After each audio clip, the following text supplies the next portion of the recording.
전쟁이 나면 이렇겠구나라는 생각을 하고선 살았어요. 매일매일 아무도 모르니까 정확한 인포메이션도 없고 다들 너무 무서워하고 서로 얼굴 보는 것도 무서워하고 저희는 하루도 쉰 적이 없거든요. 문 닫아라 했을 때 그 어르신들 밥을 어떻게 배달을 해드리나가 솔직히 가장 큰 과제였어요.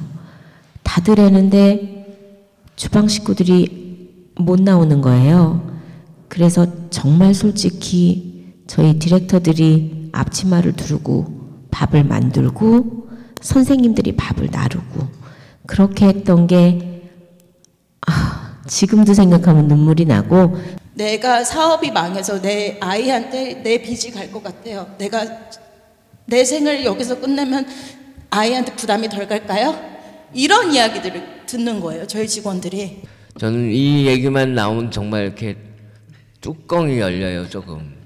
팬데믹이 와서 가게 문을 못 여니까 직장에 일하는 사람들 직원 봉급을 못 주니까 그 봉급주라는 거예요. 전체 PPP 액수의 70%를 누가 가져갔는지 아세요? 상위 20% 대기업이 가져갔어요. 어떻게 일을 하는지에 대해서도 많이 배우게 돼서 뉴욕 가정 상담소도 어떻게 보면 이 팬데믹을 통해서 많은 성장을 한 것 같기도 합니다. 그리고 또 이제 한인분들이 정말 많은 도움이 필요하다는 것도 정말 절실히 느끼게 된 그런 계기가 된 것 같습니다.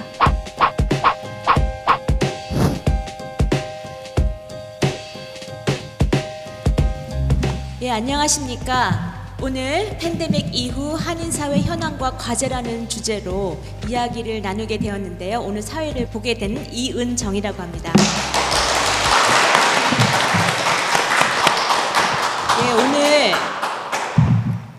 이렇게 평상시에는 아마 자주 만나시는 분들이실 거예요. 그런데 이게 커뮤니티 포럼을 위해서 이렇게 5개 기관에서 귀하게 모셨습니다.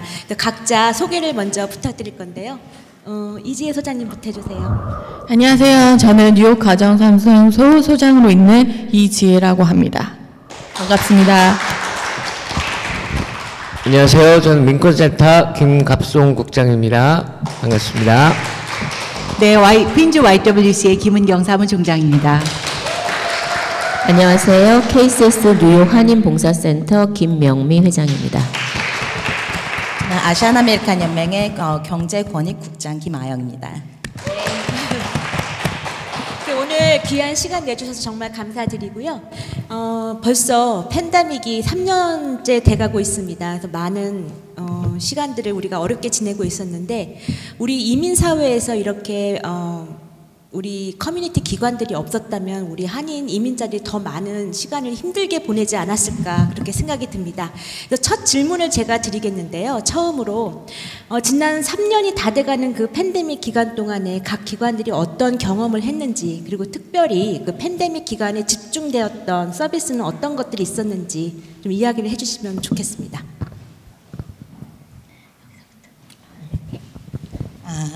저희 물론 모든 기관들이 그랬겠지만 지난 3년 사이 그리고 특히 팬데믹이 처음 시작됐을 때 저희 페더레이션 같은 경우는 정말 난장판을 겪었던 것 같아요. 예, 당시에는 특히 우리 커뮤니티에 제공되는 정보가 너무 턱없이 부족했었고 그 안에서 또 언어 제공도 안 됐었기 때문에 필요한 정보를 제때제때 못 받으시는 분들이 굉장히 큰 혼란을 빚으셨어요. 그래서 특히 소상인 분들 같은 경우에는 저희가 팬데믹 이전에는 뭐 유니언 스트리트, 플러싱, 다운타운 이런 곳에서만 활동을 했었는데 뉴욕 전체에서 특히 뭐 업스테이트 이런 곳에서도 연락이 오시더라고요. 그래서 그런 정보 공유가 빨리빨리 안 되는 문제에 집중을 해서 저희도 소상인 프로그램을 뉴욕시 전역으로 확대를 하고 다른 단체들과 계속 협력을 하기 시작했습니다.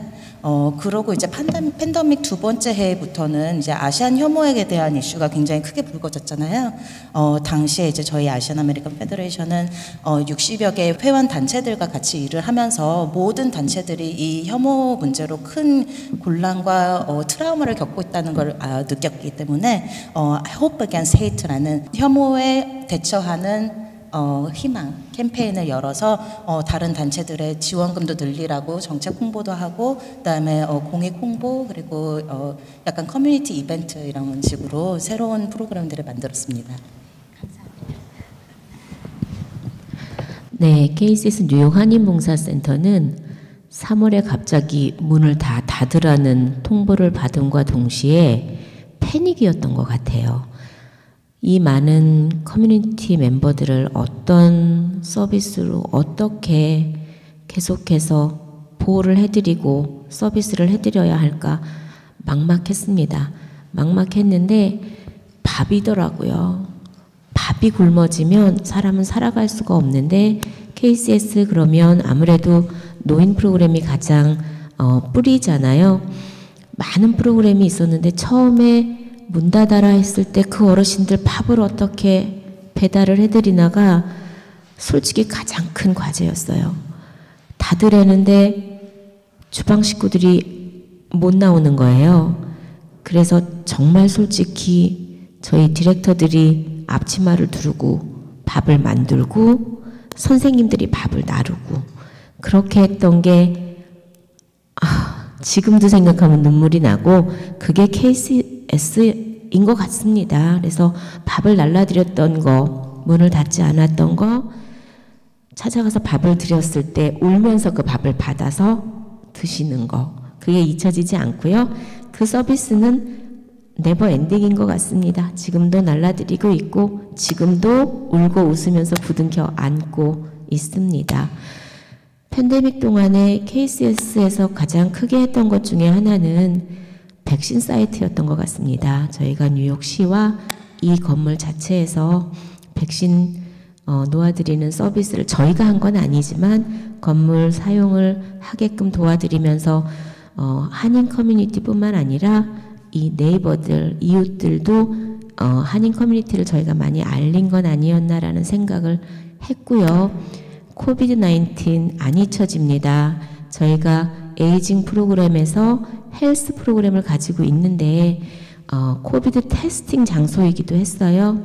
그래서 진짜 눈이 오나 또 비가 오나 테스트를 이곳에서 우비를 입어가면서 너무 추우니까 밖에가 우비를 입어가면서 텐트를 쳐가면서 테스팅을 도와드렸던 그런 기억들이 아직도 있고 마스크를 2개, 3개 해가면서 레드존이었잖아요. 레드존이라고 찍히는 곳을 저희 직원들이 무릅쓰고 나가주는 거예요. 뒤돌아서 감사하면서 또 눈물을 흘렸던 것 같아요. 월급 때문에 일하는 게 아니었구나. 이래서 KCS는 있는 거고 또 커뮤니티의 비영리 단체로서 마땅히 우리가 해야 할 일을 하고 있구나라고 하면서 정말 감사를 드렸고 또 렌트 못 내시는 분들 그게 그랜트가 나왔잖아요. 이 자리에서 저희가 여기 계시는 분들과 기자회견을 했었습니다. KCS도 저희가 퀄리피케이션이 되지 않았던 그랜트예요. 못 넣는 그랜트였어요. 그런데 해보자고 했습니다. 왜냐하면 한인들도 도움을 받아야 되겠다라는 생각이 들었고 또 KCS 혼자는 못하겠더라고요. 그래서 제가 도움을 요청했습니다. 옆에 계시는 YWCA 가정상담소, 그 다음에 시민참여센터, 민권은 민권대로 따로 하셨으니까 또 한인만 가기에는 우리가 함께 가자라는 걸 보여드려야 되는 것도 있어야 했기에 코어라는 변호사 그룹과 히스패닉 그룹 하나 해가지고 안 되면 안 되는 거지만 우리가 안 하면 누가 할까 싶어서 그것도 함께 우리가 했었어요. 저희 받았습니다. 그래서 우리 한인 단체가 하나가 되는 그런 거를 보여드렸던 팬데믹 기간 중에 가장 큰 어떻게 보면 효과가 아니었나. 그리고 팬데믹이 아니어도 앞으로도 한인 사회는 뭉쳐야 하고 서로 돕다 보면 더 큰 시너지 효과가 나오리라고 믿고 확신합니다.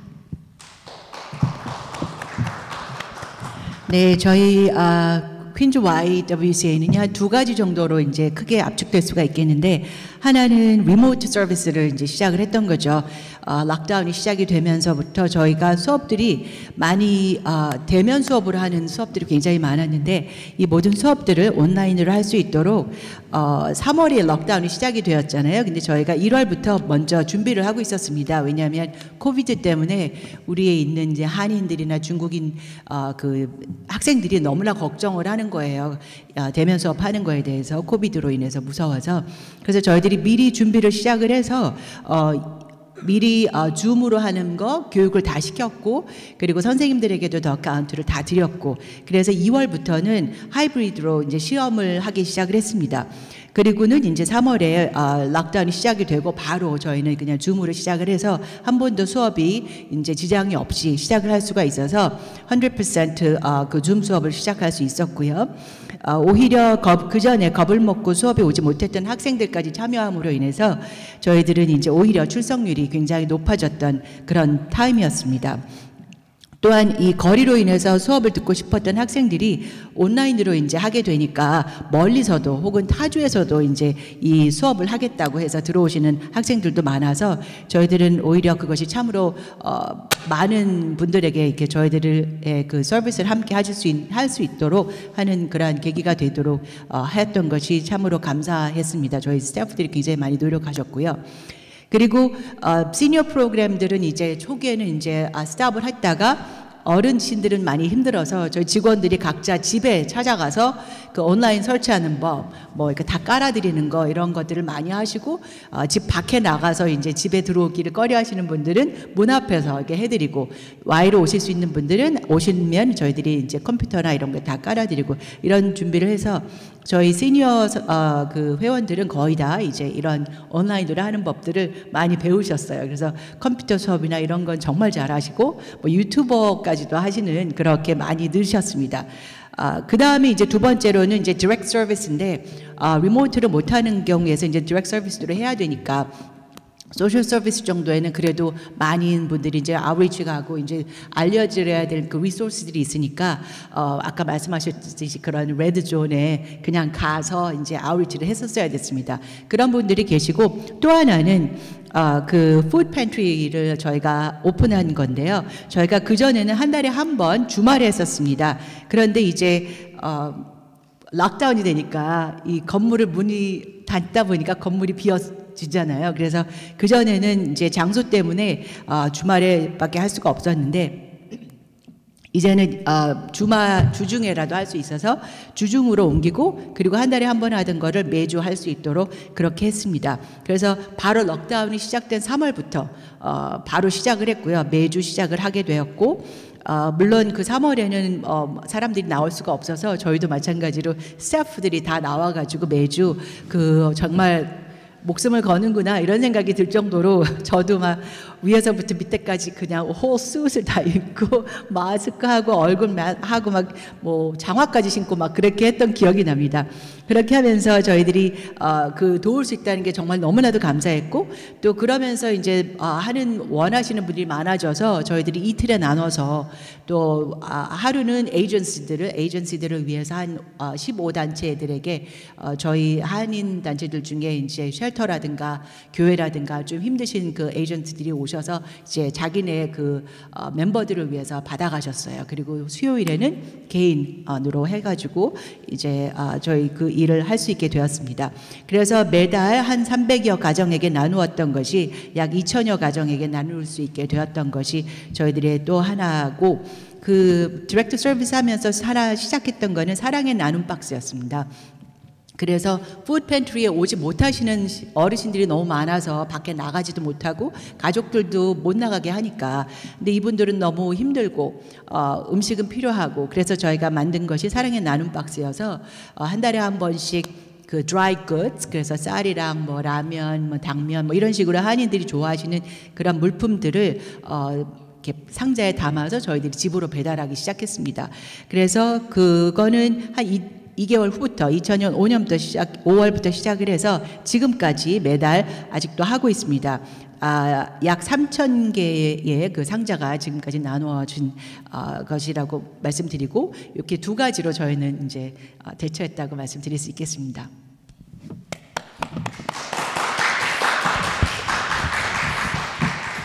예, 그러니까 팬데믹 코비드 19이라는 게 저희 같은 한인 사회나 아시안 커뮤니티, 이민자 커뮤니티에 미친 큰 영향은 이제 세 가지가 제일 그 문제였던 건데요. 첫째는 경제적 어려움. 사람들이 이제 일자리를 잃게 되니까 갑자기 전부 다 가난해진 문제가 생긴 거죠. 두 번째는 코비드 19 때문에 건강의 위험이 이제 생긴 거고, 거기다가 이제 덧붙여서 한인 사회가 겪은 거는 이제 반아시안 증오 범죄죠. 그러니까 범죄의 문제까지 세 가지가 중첩된 게 이제 코비드 19 사태였어요. 저희 커뮤니티에는. 그래서 사실 뭐 누구도 준비를 제대로 하고 있지 못했죠. 이런 사태가 터질 거에 대해서. 근데 이제 뭐 다른 모든 기관들도 마찬가지지만 저희 민권센터도 이제 사회봉사 활동을 하니까 전화를 받잖아요. 사람들이 전화해서 뭐 도와달라, 뭐 도와달라. 근데 저희들이 한 10년 전쯤에 실업수당 신청 대행 활동을 했었어요. 그때는 저희들이 노동법 상담도 하고, 그랬다가 10여 년 전에 그거를 중단을 했는데, 갑자기 실업수당 신청을 해야 되겠는데 못하겠다는 전화가 막 걸려오는 거예요. 그래가지고 사실 이해를 못했죠. 어? 실업수당 신청 그냥 뭐 하시면 전화로 하시면 되는데, 왜냐면 전화로 하면은 한국어 서비스가 가능하니까. 근데 전화가 안 된다는 거죠, 이제. 그래서 왜 그런가 봤더니 노동국이 전혀 이런 사태에 준비가 안 돼 있어서 수백만 명이 일제일 전화를 하니까 이 실업수당 신청 폰라인이 샷다운이 된 거예요. 그러면 이제 유일하게 전화를 못하고 할 수 있는 건 컴퓨터 온라인으로 신청을 하는 건데, 그거는 영어밖에 없는 거예요. 그리고 또 컴퓨터를 못 하시는 분들은 아예 접속할 생각도 못 하시고, 집에 컴퓨터가 없는 특히 노인분들 같은 경우는 엄청나게 많고, 그래서 저희들이 이제 제일 먼저 시작을 했던 게 실업수당 신청 대행이었죠. 그래서 저희들이 뭐 거의 한 1년 반 동안 거의 5만여 통 전화를 받고 상담을 했고, 저희들이 이제 시작하고서 이제 다른 그 고맙게도 KCS에서 그때 이제 같이 하자 그렇게 돼가지고 직접 이제 실업수당 신청 대행도 하기 시작했어요. 그냥 안내만 하는 게 아니라. 그래서 이제 그때 제가 거의 한 달 동안 이 KCS로 출근을 했습니다. 여기 출근을 해서 같이 KCS 분들이랑 같이 이제 실업수당 신청 대행 활동을 했고요. 그래서 그게 참 보람됐었는데, 그렇게 하다가 보니까 생각이 드는 게, 서류 미비자분들은 실업수당 신청을 못해요. 합법 신분이 없는 분들은. 근데 이제 저희 민권센터는 아시다시피 서류 미비자 권익운동을 오랫동안 해온 단체인데, 이제 수많은 서류 미비자분들이 실업수당 받지도 못하고 살아갈 길이 없다는 얘기들을 이제 저희들이 듣게 된 거죠. 그래서 저희들은 사실 어떤 그런 현금 지원이나 이런 활동을 하는 단체는 아니었는데, 할 수 없이 이제 그 활동에 나서게 됐어요. 현금 지원 활동에. 그래서 이제 뭐 한인 기업체나 뭐 등등 여러 곳에 기금 마련을 해가지고 이제 현금을 나눠줄 준비를 하고 있었는데, 다행히도 이 뉴욕시에서 한인 사회의 몫으로 100만 불 예산을 책정을 해서 뉴욕시 이민 서비스국에서 저희 민권센터를 통해서 지급을 하자 이렇게 된 거예요. 그래서 이제 그 정말 그 상황이 눈물겨웠어요. 그때 이제 저희들이 그 발표를 하자마자 서류 미비자분들에게 이제 400불에서 한 1000불 정도까지 한 가정당 드리겠다. 발표를 하자마자 저희 이번에는 민권센터 전화기가 샷다운이 됐어요. 너무 전화가 많이 와가지고. 그리고 그냥 와가지고 민권센터 앞에 줄을 쓰시는 거예요. 아직 지급할 시기도 아닌데. 그래가지고 그 100만 불하고 저희들이 따로 모금한 돈 50만 불, 그 다음에 이제 KLCF라는 한인 커뮤니티 재단에서 준 돈, 그 다음에 너무너무 고맙게 저희들이 생각하고 있는 게 키스사에서 한인 기업체에서 또 50만 불 해가지고 거의 200만 불에 가까운 돈을 저희들이 한인 서류미비 가정 한 200여 가정한테 이제 나눠드렸죠. 그래서 그때 정말 큰 돈이 아니지만 그 실업수당도 못 받고 완전히 진짜 하루하루가 막막해진 분들한테 이제 현금을 지급할 수 있게 돼서 그때 이제 저희들 받은 기금을 우리 다 나눴어요. 우리 요 단체들이 또 다 나눠서 각자 또 신청을 받아가지고 또 다 나눠주는 이렇게 공동으로 일하는 그런 좋은 그 기회였고요.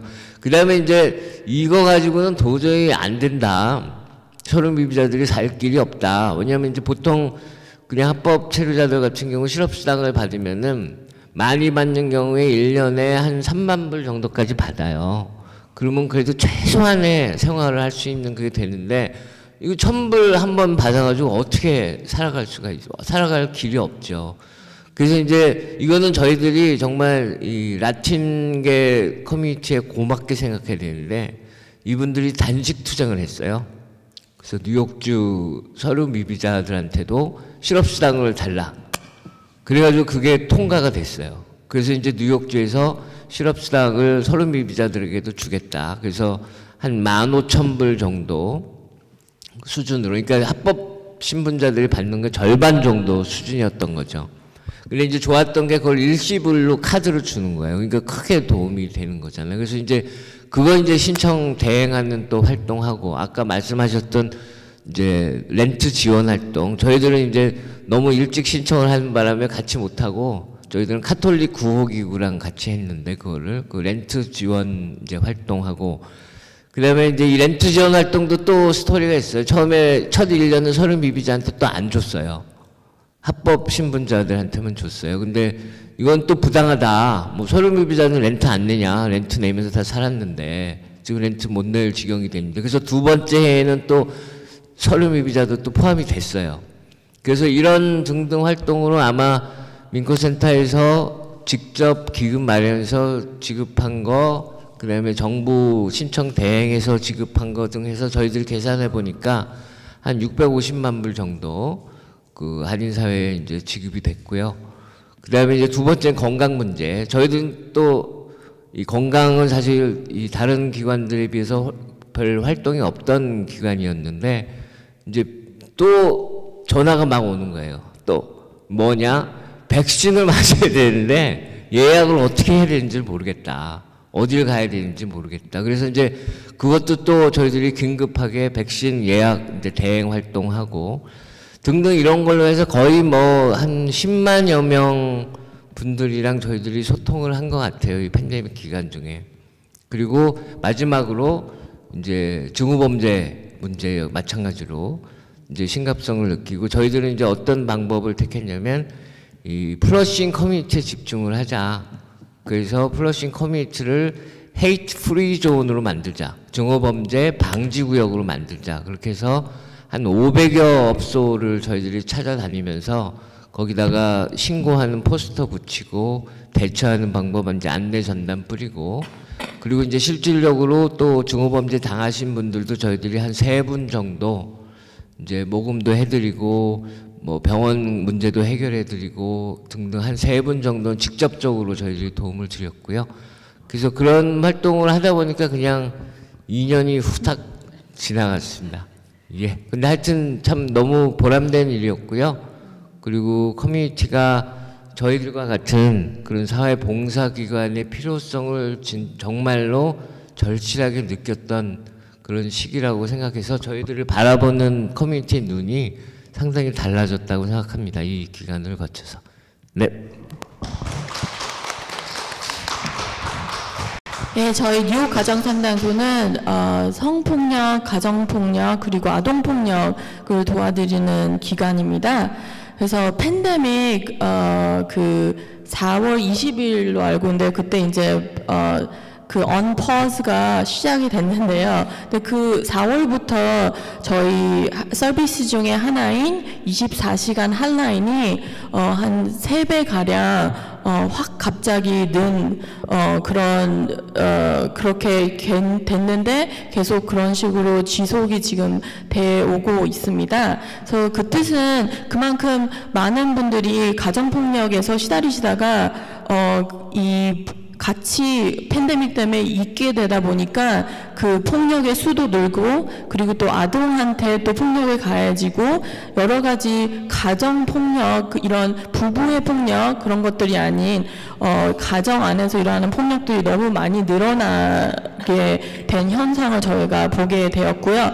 그래서 그만큼 핫라인의 수도 많이 늘었다고 생각을 하고요. 그리고 그걸로 인해서 저희가 또 딱 그 팬데믹 시작됐을 때 정말 저희도 그게 대처가 안 된 상황에서 그렇게 숫자를 많이 받다 보니까 이렇게 좀 많이 힘들기도 했지만 그리고 다른 그런 회사 같은 경우들은 다 비대면으로 그냥 쉽게 옮겨줄 수 있지만 이런 피해자분들은 집에서 자기가 일어난 일을 쉽게 말을 할 수가 없으세요. 왜냐하면 가해자가 있으시니까. 그렇기 때문에 저희는 특히 이 비대면으로 하는 게 무척 어려웠습니다. 그래서 저희 직원분들이 정말 멘탈 오셔가지고 이 피해자분들을 도와드리고 그 처음에는 저희가 사실 마스크도 없었잖아요. 마스크도 없는 상황에서 되게 우왕좌왕을 했는데 저희가 이제 가정폭력, 성폭력, 아동폭력을 도와드리는 그런 일들뿐만 아니라 또 다른 일을 할 수밖에 없는 그런 상황에 있게 될 수밖에 없더라고요. 왜냐하면 저희 다른 기관도 마찬가지지만 저희 기관도 모든 직원분들이 이중언어를 하실 수 있습니다. 그리고 또 문화적으로도 이중으로 아시기 때문에 이 한인분들이나 다른 에이시언분들이 이 기관의 도움을 받을 수밖에 없는 그런 어려운 상황을 듣게 되다 보니까 저희도 백신이 어떻게 하는지 뭐가 어떻게 하는지도 모르지만 저희가 배워가면서 이분들을 도와드린 기억도 있고요. 그리고 또 하나는 많은 예전에 이제 피해자분들께서 저희한테 오셔서 뭐 1년, 2년 후에 이제 이렇게 그 폭력 굴레에서 벗어나신 후 자립을 잘해서 사시다가 이 팬데믹이 딱 터져지니까 어디로 도움을 청할 데가 없으신 분이 너무 많으신 거예요. 특히 음식, 지금 많은 분들이 음식 배달을 하시고 음식 팬트리를 하셨는데 저희 뉴욕 가정상담소는 음식을 배달한 적이 한 번도 없습니다. 하지만 많은 분들이, 이 많은 피해자분들이 전화를 하셔서 우리 아이가 먹을 게 없다. 나는 둘째 치고 우리 아이가 먹을 게 없다고 하시니까 저희도 저희가 또 고맙게도 후원자분 한 분이 후원을 해주셔서 저희가 음식 배달도 특히 이제 봉사자분들은 그때 직접 배달을 나가셨어요. 이 팬데믹 상황에서 우리 직원들과 봉사자님들이 그 피해자분들 직접 집에 가서 이제 음식 배달도 하고 그리고 또 아까 전에 말씀드렸지만 이런 실업수당이라든지 아니면은 PPP라는 론도 그때 이제 일시적으로 정부에서 지원이 나왔는데 이 한인분들이 언어가 안 되시니까 그거를 도움을 어떻게 신청을 하는지를 모르시니까 저희가 또 거기에 대한 도움도 많이 드렸고요. 그래서 저희 뉴욕 가정상담소는 항상 이 길을 그 가정폭력, 성폭력, 아동폭력을 많이 포커스를 맞춰서 걸어왔는데 이 팬데믹 후에는 정말 여러 가지 일로 많이 도움을 드렸던 기억이 납니다. 그리고 또 하나는 저희가 그 방과후 학교를 운영을 하고 있습니다. 근데 그 방과후 학교에서도 사실 팬데믹이 터지자마자 이 학교에서도 비대면으로 수업을 하는데 특히 저희가 도와드리는 피해자분들은 한 가정에 컴퓨터 한 대밖에 없으세요. 근데 아이들은 3명, 2명 이렇게 있다 보니까 이 비대면 수업조차도 어떻게 하는지를 모르시는 거예요. 그래서 저희 직원분들이 사실 직접 집에 가서 이 방과후 학교, 특히 방과후 학교에 있는 우리 아이들을 어머님하고 같이 이 비대면 하는 수업도 도와드리고 또 티처하고 이제 부모님하고 소통이 잘 될 수 있게 이제 중간에서 역할도 많이 해주시고 그리고 그 당시에 학교에서 이제 아이패드 같은 걸 나눠주는 경우가 있었는데 근데 그것도 이 미비자일 경우에는 주지를 않았던 거예요 학교에서. 그래서 거기에 관해서 저희가 또 가서 애드보케이트를 해드리고 그래서 그런 정말 여러 가지 일을 이제 가정상담소에서 겪었는데요. 그리고 또 하나는 이제 저희가 많이 저희가 항상 파트너십을 많이 이 기관들하고 했는데 진짜 팬데믹을 통해서 정말 많은 파트너십을 한 것 같아요. 진짜 새벽에도 제가 명문한테 전화 드려가지고 이런 일을 어떻게 해야 되냐 막 물어본 적도 있고 뭐 모든 분들한테 정말 저희도 많이 도움을 받고 어떻게 일을 하는지에 대해서도 많이 배우게 돼서 뉴욕 가정 상담소도 어떻게 보면 이 팬데믹을 통해서 많은 성장을 한 것 같기도 합니다. 그리고 또 이제 한인분들이 정말 많은 도움이 필요하다는 것도 정말 절실히 느끼게 된 그런 계기가 된 것 같습니다. 예, 감사합니다. 네, 지금 이야기를 들으면서 지금 이렇게 많이 얘기했는데 그러니까 커뮤니티에서 보기에도 이런 긴급한 상황이었잖아요. 그 상황 속에서 우리 커뮤니티 오거니제이션 기관들의 그 역할이 정말 활약이 대단했다라는 거 저희도 알고 있고, 특히 서로 도와가면서 이제 하나가 돼서 한인 이민자들을 위해서 일하시는 그 모습이 너무 아름다웠었습니다. 저는 개인적으로 그 팬데믹 기간 동안에 연구 활동을 하면서 그 자영업자들이라든가 근로자분들 그리고 노인분들 그 청년분들 대상으로 해서 인터뷰를 좀 했었거든요. 그들의 경험에 대해서 그분들의 이야기를 통해서도 사실 그 커뮤니티 기관들의 그 역할, 그들의 도움이 없었으면 살기 힘들었다라고 하는 이야기를 굉장히 많이 들었어요. 그래서 정말 다시 한번 이 시간을 통해서 박수를 드리고 싶습니다. 네, 정말 고생 많이 하셨습니다. 아직 팬데믹은 끝나지 않았어요. 그래서 아직도 진행 중인데요. 지금까지 그 기관들이 어떤 경험을 했는지 좀 이야기를 해주셨으면, 이번에는 그 이제 팬데믹 기간 동안에 여러 가지 뭐 정부 보조금도 나왔었고, 그리고 또 이렇게 새롭게 시작하는 프로그램이라든가 지금 이지혜 소장님께서 말씀하셨다시피 지금까지 해오던 일과는 약간 다른 성격의 일을 하면서 더 많은 한인 이민자분들 또는 다른 인종의 이민자분들을 만나셨단 말입니다. 그랬을 때 기관으로서 어떤 뭐 새롭게 지금까지 알지 못했던 우리 커뮤니티의 이슈, 그전까지 알고 있었지만 이렇게까지 심각한지 몰랐다라고 하는 어떤 그런 새로이 부각된 이슈라든가 그런 문제점들이 있었는지 좀 여쭤보고 싶거든요. 네, 아까 말씀드린 것처럼 저희 아시안 아메리칸 연맹의 경우에는 팬데믹이 시작되면서 새로 시작한 것들이 이제 Hope Against Hate라는 아시안 인종 차별 그리고 혐오 범죄에 대한 문제의 캠페인, 그리고 이제 원래 기존에 있던 소상인 지원 프로그램 자체에서도 조금 확대하는 경제 권익에 대한 이야기 전반적으로 프로그램을 좀 확대를 했어요.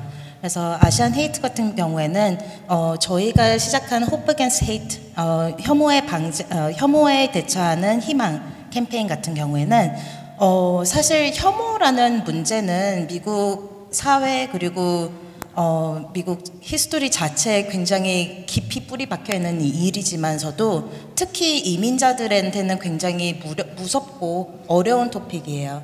특히 이제 저소득층이 있거나 아니면은 언어적인 barrier이 있는 분들 같은 경우에는 더더욱이나 내가 피해를 당했다라는 것 자체를 이야기를 못하는 분들도 많으시고요. 그런 언어적인 문제가 없으셔도 이런 거는 이민자니까 그런 걸 당하는 거지 내가 잘못했지라고 생각하는 분들도 많으셨어요. 저희 캠페인을 하면서 저희가 굉장히 좋게 생각하는 건 그나마 이번 팬데믹 그리고 커다란 아시안 혐오에 대한 문제의식이 생기기 시작하면서 그런 개개인들의 의식도 조금 바뀌기 시작한 것 같다는 점입니다. 그래서 예를 들어서 헤이트가 있었을 때 옛날 같은 경우는 뭐 이렇게 막 치고받고 이런 아예 일방적으로 맞고 이런 경우에서도 창피해, 아니면 얘기하기 싫어, 경찰은 어차피 안 도와줄 거야, 그래서 리포트를 아예 안 하는 분들이 굉장히 많으셨거든요. 근데 저희가 이 캠페인을 하면서 이 문제 자체, 리포트가 안 됐다는 것 자체가 우리 커뮤니티가 혐오의 대상이 아니라는 이야기를 굉장히 열심히 이야기를 했었어요.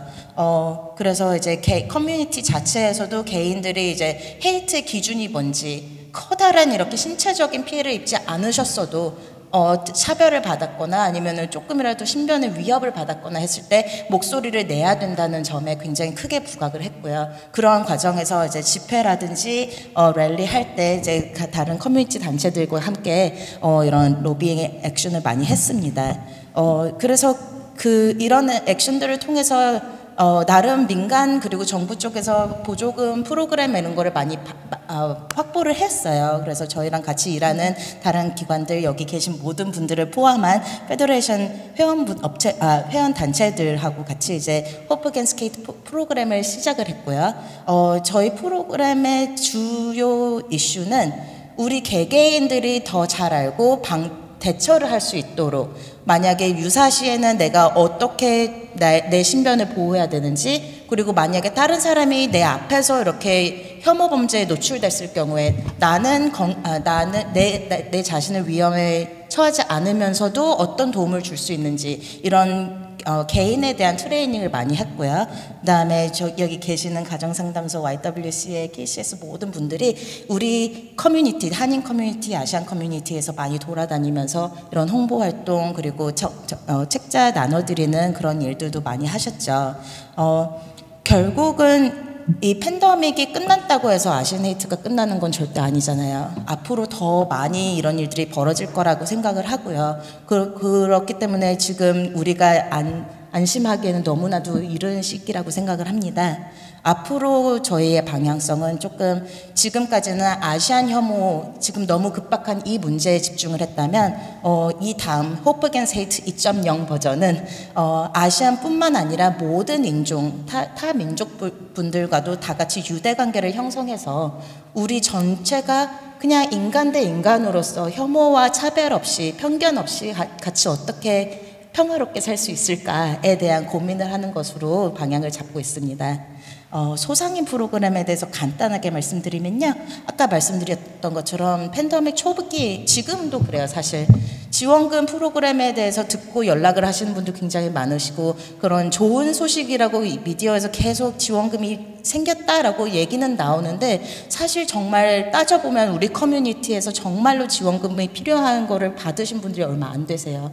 특히 소상공인 지원금을 처음에 이제 정치적으로 이런 게 굉장히 인기가 많았던 이유는 우리 실물 경제에 굉장히 중요한 이슈고, 특히 팬데믹으로 인해서 직격탄을 받은 분들이 소상공인 분들이시잖아요. 근데 너무 속상하고 억울하고 이런 이슈가 뭐냐면, 연방 정부 입장에서 정의를 내리는 소상공인은 직원 수가 500명 미만인 직원 업체예요.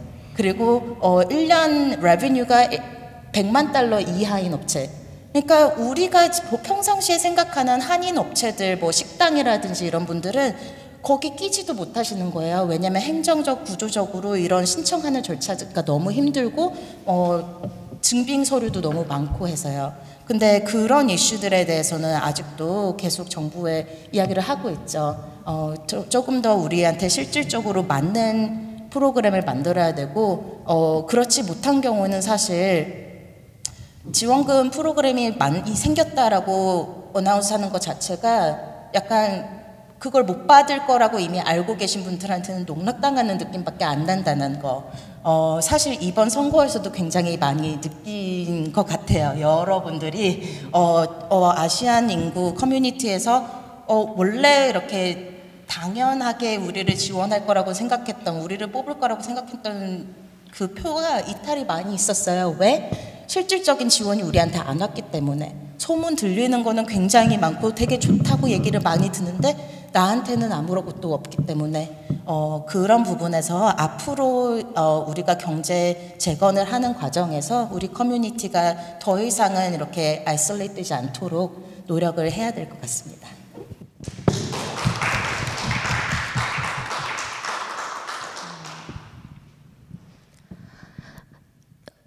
이때까지 안 했던 것 중에 했던 거, 저희가 KCS가 사실은 뉴욕 시티 베이스잖아요. 그랬는데 이번에 뉴욕 스테이트 펀딩을 받음으로 인해서 무엇을 했냐면 사실은 웨체스터를 간 거예요.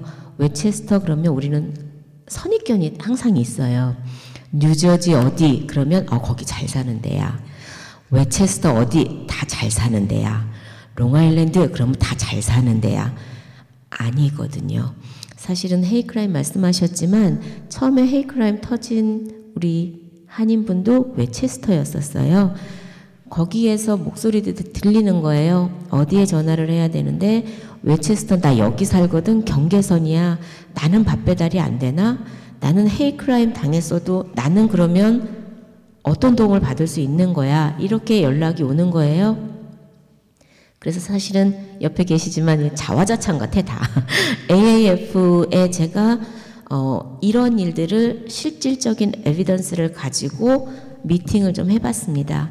그래서 해도 좋다. 저희가 웨체스터 다리 넘어서 음식 배달을 하기 시작했어요. 거기도 노인 인구가 많고 거기도 당신이 밥을 하지 않으면 도시락을 받지 않으면 해야 하는, 또 노인 부부가 둘이 계시는데 누군가는 밥을 해야 되는 그래서 저희가 그 서비스를 하면서 도움이 필요한 곳이 우리가 항상 선입견으로 여기야가 아니라 제외된 어떤 그런 구역들도 우리 같은 비영리 단체들이 돌아봐야 되는 거구나라는 거를 느꼈고 알았고, 거기에도 호프 에이시안 헤이크라임이라는 배너가 달리고 웨체스터도 저희가 이번에 처음으로 다시 쓴 히스토리가 되었고요. 헤이크라임 팬데믹 이전에 저희는 KCS는 사실은 라이센스를 가지고 있는 멘탈 헬스 클리닉이 있습니다. 참 야심차게 어려웠지만 여기 다 같이 알아요. 사실은 마이너스 나는 부서이기도 해요. 돈을 벌려고 우리 비영리는 그렇진 않지만 열면 열수록 마이너스가 나는 게 사실은 멘탈 헬스 클리닉이었거든요. 참 힘들었는데 요번에 힘들었지만 잘 유지했다라는 우리 이사님들 또한 커뮤니티의 반응을 받았었습니다. 왜냐하면 바이링글 소셜 워커들이 라이센스를 가지고 상담을 해드려야 되는데 저는 한인들만 오는 거라고 생각을 했어요. 제 자체가 1세고 한인들을 상담해 주지 않으면 상담 서비스는 할 수 있지만 약 처방 같은 거를 못하는 기관들이 있잖아요. 한인들이 많이 오겠지 했는데 이번 팬데믹을 겪으면서 유스 아이들이 많이 오는 것을 봤어요. 아니 얘네들은 미국 클리닉에 가도 충분히 상담이 다 가능할 텐데 왜 KCS 멘탈 헬스 클리닉을 찾아오는 걸까? 얘기를 들어보니 나는 영어로 다 얘기가 되는데 내 엄마 아빠는 나를 안 알아주는 거예요.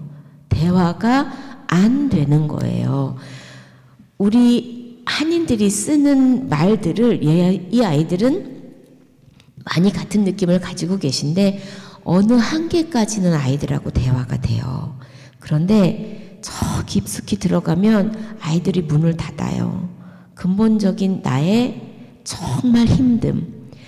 이들도 우리 아이들도 이민사회에서 살면서 부딪히는 일들이 있거든요. 더더군다나 헤이크라임 같은 경우는 자기가 미국인으로 살고 있다고 생각했다가 대학을 들어가면서 알아지는 이슈들. 내 부모가 나를 정말 희생해서 가르치고 희생해서 먹여줬고 희생해서 여기까지 끌고 온 거를 아는데 내 마음, 이 마음을 모르는 거예요. 그러다가 보니까 중간에다가 트랜슬레이트 하는 사람 끼워놓고 말이 한 단계만 걸러가도 필이 안 통하거든. 우리 말 자체가. 그런 게 많잖아요. 너 죽여버릴 거야. 그럼 진짜 죽이는 거예요? 아니잖아요.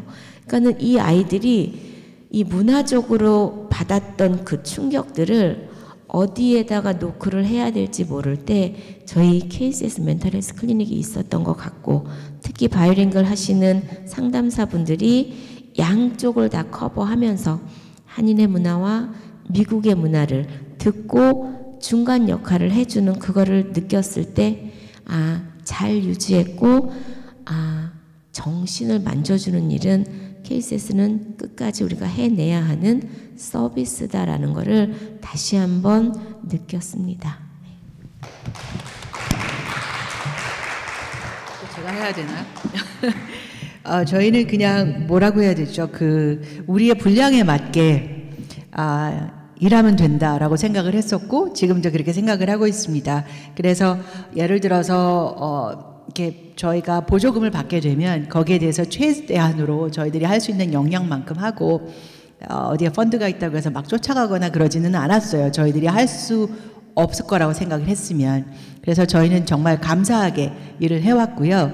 그러면서 이제 다른 단체들의 도움도 많이 받으면서 이제 일을 같이 하다 보면서 느꼈었던 것들은 이제 사각지대의 노인분들이 생각보다 많았다는 거, 이런 도움을 받는 거에 있어서 그런 생각이 좀 들었고, 그렇지만 저희들이 할 수 있는 일은 물론 뭐 데비트 카드나 뭐 기프트 카드 같은 것도 나눠드렸지만 그게 일회성이고 계속적으로 되는 게 아니잖아요. 푸드 팬트리 같은 경우는 every week에 되는데 그럼에도 불구하고 한 주만 빠져도 이분들이 막 울면서 오세요.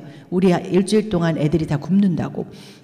그런데 이런 캐시 어시스턴트 같은 경우는 많이 힘들잖아요. 한 번밖에 없으니까. 그런 걸 보면서 나눠드리긴 하지만 참으로 마음이 무거웠던 그런 때였었고, 그런 느낌이 많았었고요.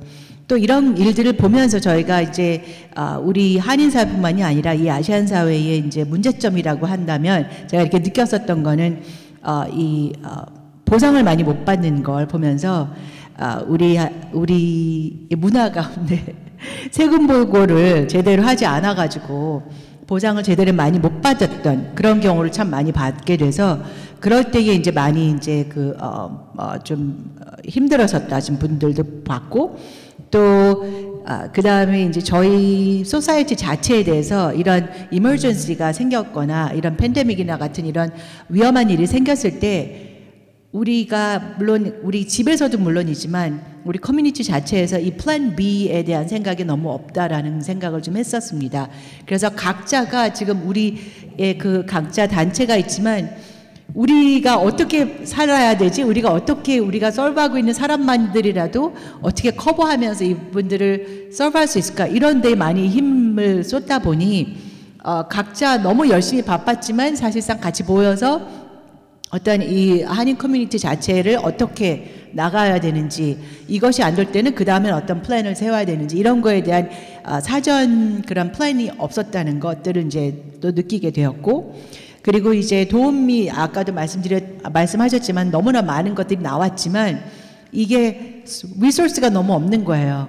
그래서 사람들이 지금 뭐 저도 알지만 이제 민권도 하시다시피 뭐 유튜브에다가 채널도 하고 하시지만 유튜브를 안 보시는 분들도 많으시고 신문을 안 읽으시는 분들도 계시고 TV 안 보시는 분들도 계시고, 이런 분들은 뭐 알 방법이 없는 거죠, 리소스를.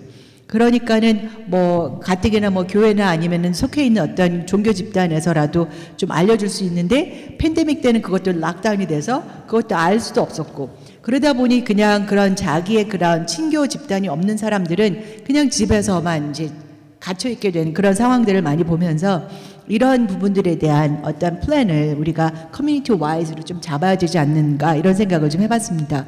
그래서 이 정보에 대한 거 좀 많이 좀 우리들은 열심히 한다고는 했지만 it's not enough 였던 것 같았어요. 그래서 많이 아직도 모르셨던 분들을 참 많이 만나게 되어서 그런 생각을 하게 되었고, 말씀하셨듯이 에이지안 헤이트도 굉장히 많은 큰 부분으로 이렇게 부각이 되어서 많은 분들이 많이 어려워하고 무서워하고, 이래서 저는 막 그 호신용 이런 것들 정말 많이 샀어요. 저희 멤버들 나눠드리기 위해서 뭐 이렇게 위슬부터 시작을 해갖고 스프레이까지 뭐 전부 나올 수 있는 것들은 다 사서 나눠드리고 막 이런 식으로 했는데, 이게 맞는가라는 생각도 들면서 정말 어떻게 이것을 캠페인을 벌여서 정말로 우리가 이 사회에서 가장 좀 하모니어스하게 살 수 있는 방법이 없을까라는 고민을 했던 시기이기도 하고, 그리고 이제 그 language access를 저희가 조금 더 advocate를 해가지고 이 정부 기관에서도 지금 물론 아까도 말씀하셨지만 노동청에서도 이제 했다고는 해도 락다운이 이렇게 다 샷오프가 된 것처럼 그렇지 않더라도 할 수 있는 방법, 그래서 이제 한국인들이 우리의 언어로라도 서비스를 받을 수 있는 방법에 대해서 조금 더 옹호를, 이제 그런 권익 활동을 좀 많이 해야 되겠다는 생각을 했습니다.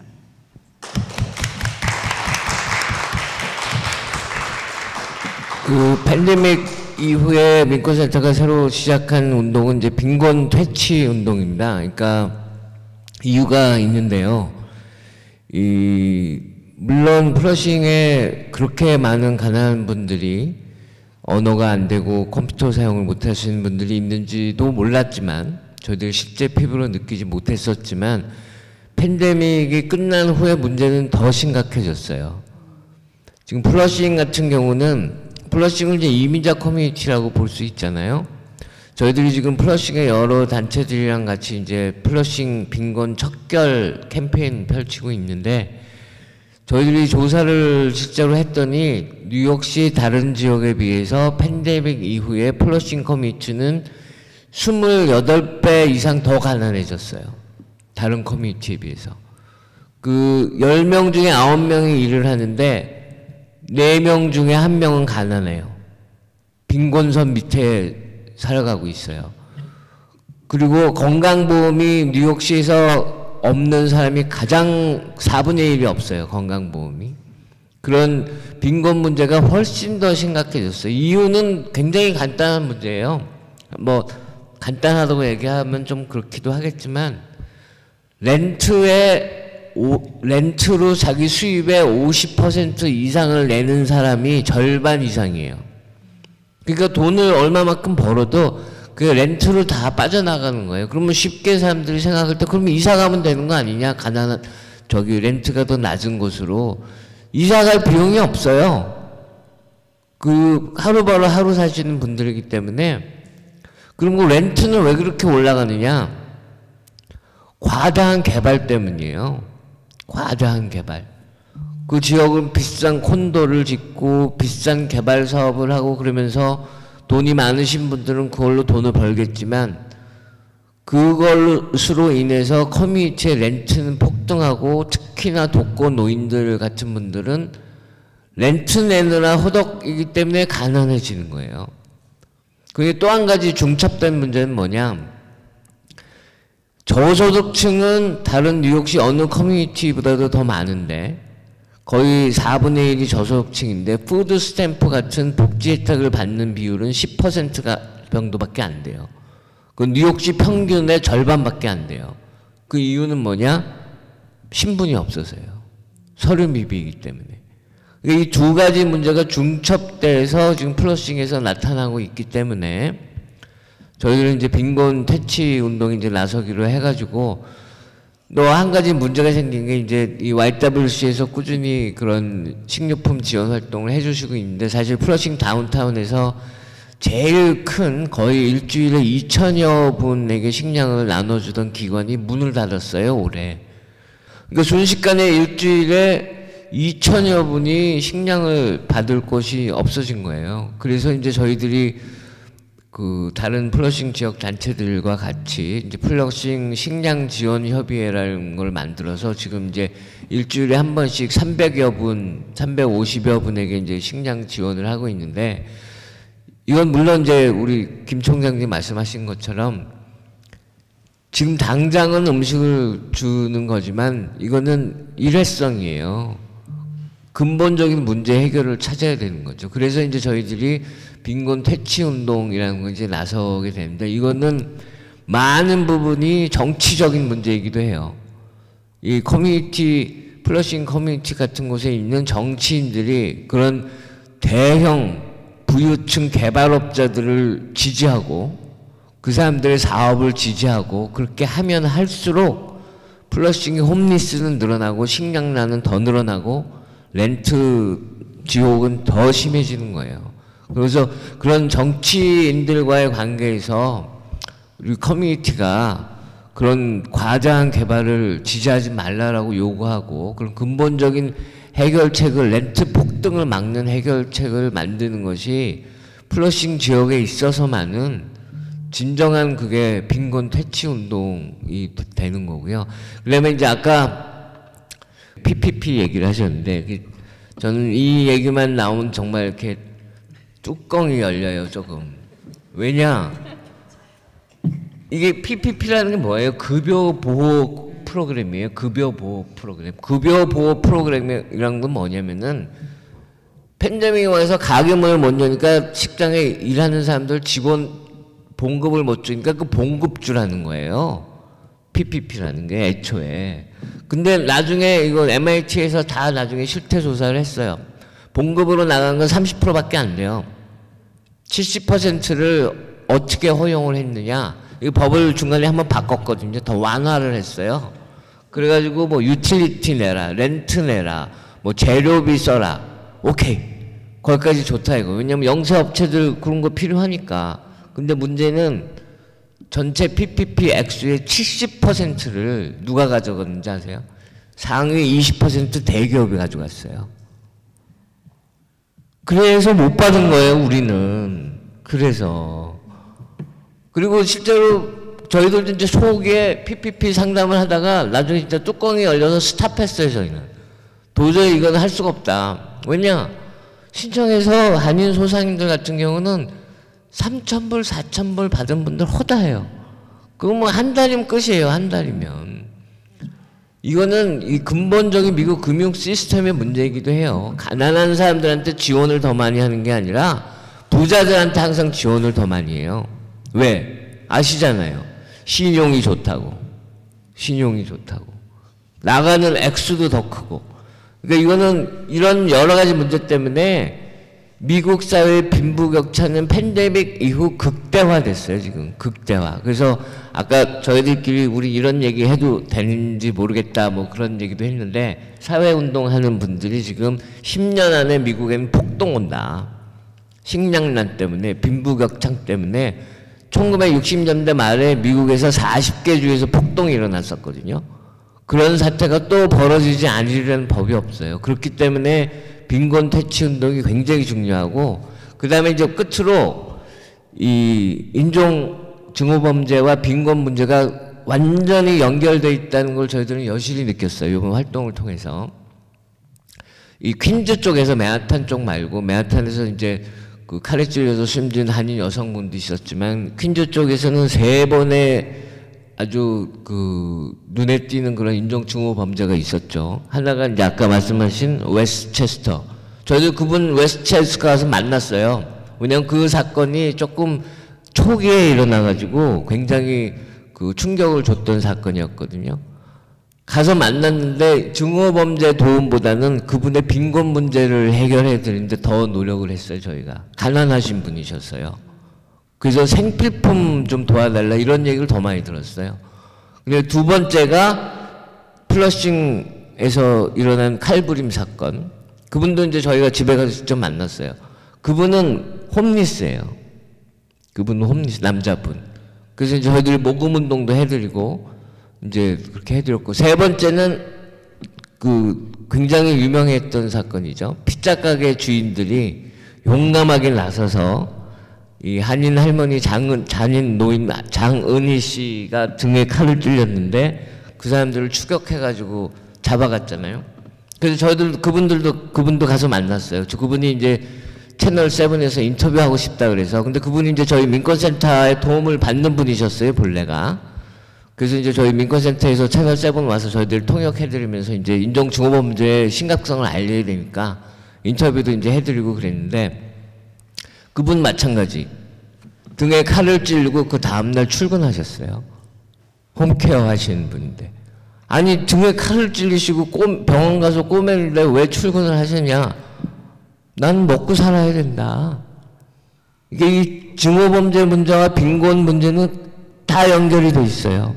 다 연결이 돼 있고, 그렇기 때문에 이 정부의 지원도 제대로 이루어지도록 저희들이 노력해야 되고, 그리고 저희들 자체적으로도 빈곤 퇴치를 위해서 많은 노력을 해야 되고, 그리고 정말 이 미국에 돈 많은 분들이, 저희들이 돈 많은 분들 미워하는 거 아니에요. 미워하는 거 아닌데 돈 내놔야 돼요. 폭동 막으려면은 이분들이 돈 내놓지 않으면은 진짜 폭동 올 수 있습니다. 예.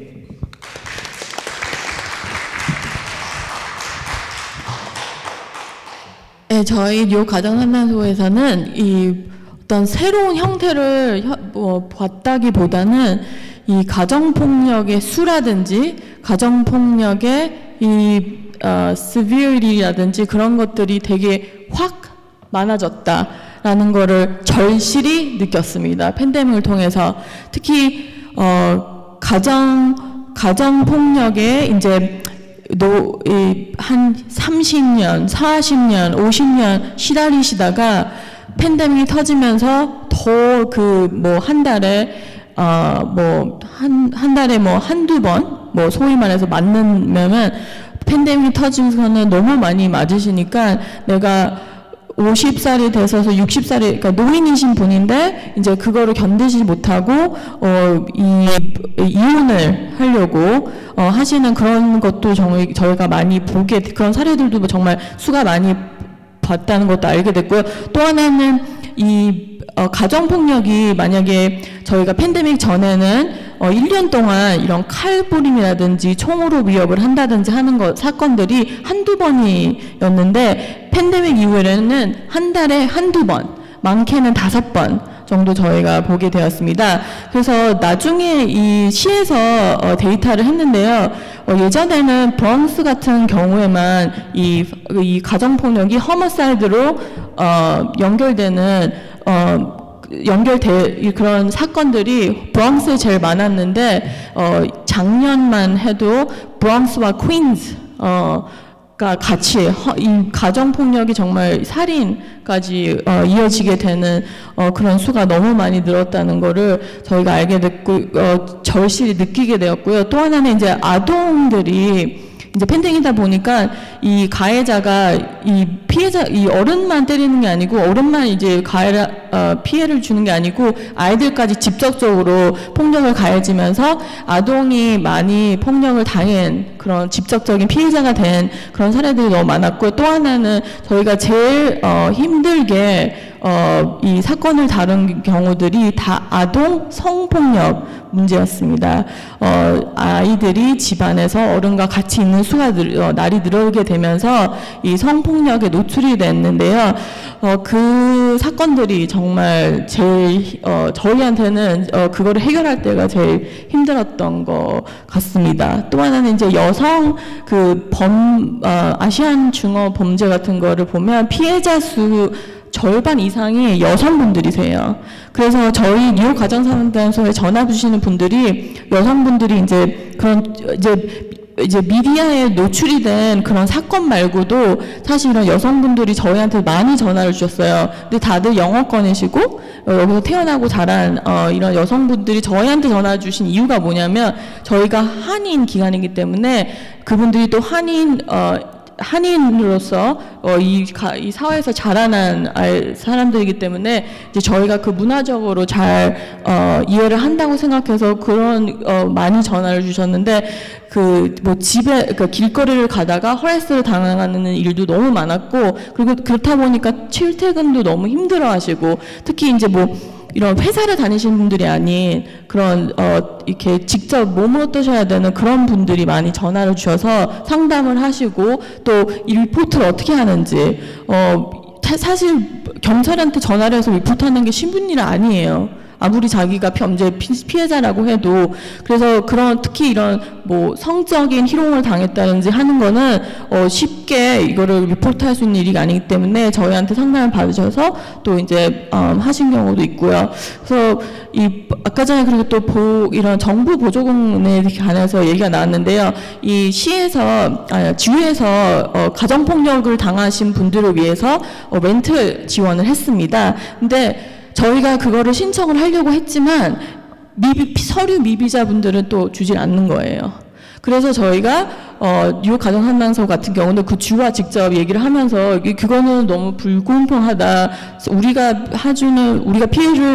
피해자분들 도와주는 피해자분들만 해도 서류 미비자분들이 많으시기 때문에 불공평하다고 많이 목소리를 내게 함으로써 그분이 또 다른 경로를 통해서 저희가 지원을 받아서 멘틀 어시스턴트를 드린 기억이 있는데요. 그 기회를 통해서 저희도 많이 느낀 게 우리 이제 딱 팬데믹이 터지니까 이 아시안들은 약간 이렇게 목소리가 많이 없다는 걸 많이 느꼈어요. 그래서 우리도 그런 목소리를 많이 내서 우리가 필요한 것들은 얘기를 할 수 있는 그런 힘을 가져야 된다는 것도 많이 느꼈습니다. 그래서 그렇게 해서 이제 AF 같은 다른 기관과 함께 레드를 해가지고 주나 시에서 저희가 아시안들을 위한 그런 펀딩을 또 따게 되어가지고 이제 그거를 이제 지원을 받아서 저희가 더 많은 도움을 드릴 수 있어서 그래서 여러 가지로 저희도 많이 느끼고, 그리고 저희 뉴욕 가정 상담소 같은 경우는 어떤 서비스를 더 많이 해야겠다, 프로그램을 더 많이 해야겠다가 아닌, 새로운 것들 해야겠다가 아닌, 아 정말 많으시구나. 그렇기 때문에 우리가 하는 일을 정말 포커스를 해야겠구나 하는 거를 많이 느꼈습니다. 예, 지금 정말 어떻게 보면은 커뮤니티 사회 서비스 기관들의 일이라는 게 굉장히 많잖아요, 원래가. 근데 팬데믹 기간에 더 늘어났어요. 그리고 지금 말씀하신 것처럼 정말 사각지대를 많이 받고, 또 정당하게 받을 수 있는 그러한 도움인데도 받지 못하는 경우도 너무 많았고, 여러 가지 이유로. 제가 좀 이런 질문을 하면 준비가 안 되셨을 수도 있는데 그냥 생각나신 대로 얘기해 주세요. 사실 커뮤니티 기관의 역할은 굉장히 중요하고 거기서 일하시는 많은 분들이 있잖아요. 우리들의 사명은 사실 많이 도와주고 싶은 건데 가끔씩 도와주지 못할 때가 있어요. 그럴 때 우리가 보통 그런 거 있죠. Secondary Traumatic Stress라고 2차적 외상 스트레스. 도와주고 싶은데 못 도와주기 때문에 생기는 스트레스도 있고, 아니면 너무나 많은 업무량 때문에 생기는 스트레스가 생길 수도 있고, 그리고 또 너무나 많은 힘든 이야기들을 갖고 오기 때문에 또 거기서 오는 또 스트레스도 있을 수도 있고, 여기 단체장님들이나 우리 대표님들 그런 거 어떻게 극복하시고, 또 직원분들 또 그런 것들이 있었는지, 그런 사례들이 있었는지 좀 갑자기 좀 궁금해졌어요. 왜냐하면 너무나 많은 일들을 하셨기 때문에 좀 궁금하거든요. 저희는 멘탈 헬스가 되게 중요했었고, 그 다음에 3월 달에 락다운 시작됐을 때는 한 달은 at least 제가 느끼기에는 전쟁이 나면 이렇겠구나라는 생각을 하고선 살았어요. 매일매일 아무도 모르니까, 정확한 인포메이션도 없고, 다들 너무 무서워하고, 서로 얼굴 보는 것도 무서워하고, 그러다 보니까 이제 단체장으로서는 더더욱이 그랬고, 저희는 하루도 쉰 적이 없거든요. 저는 매일 나와서 출근을 했었습니다. 근데 그러면서 하다 보니까 이제 우리 직원들은 어쩔 수 없이 이제 리모트 하는 직원도 있었지만, 그렇지 않은 직원들은 정말 이렇게 굉장히 무서워하면서 왔는데, 혼자 사는 사람들은 좀 그런 대로 괜찮지만 가족들이 있는 그런 스태프들은 되게 불안하죠. 자기가 혹시나 집에 가서 좀 옮길 수도 있고 또 위험할 수도 있으니까. 그래서 저희들은 어른들을 위해서, 커뮤니티를 위해서 이제 코로나 블루스, 코로나 블루라고 하나요? 그런 그것을 위해서 저희가 한번 서포트 그룹을 한 적들이 있었어요. 중국 말과 한국 말과 해가지고. 그때는 굉장히 다방면으로 사람들은 좋아는 하셨지만, 저희 직원들도 모여서 이제 한 번은 이제 서로 얘기를 하는 시간도 가졌고, 그리고 이제 사람들이 어떻게 이럴 경우에는 어떤 마음이 드는지, 그리고 어떻게 하면 우리가 가장 편안하게 그 마음의 세이프함을 느낄 수 있도록, 그리고 그렇지만 우리가 해야 되는 일은 사람들을 도와줘야 하는 거니까. 그래서 그런 부분들에 대해서 굉장히 힘들어 하셨어요. 자기는 자기 사람들을 만나고 나면 걸리는 사람도 바로 있었고요.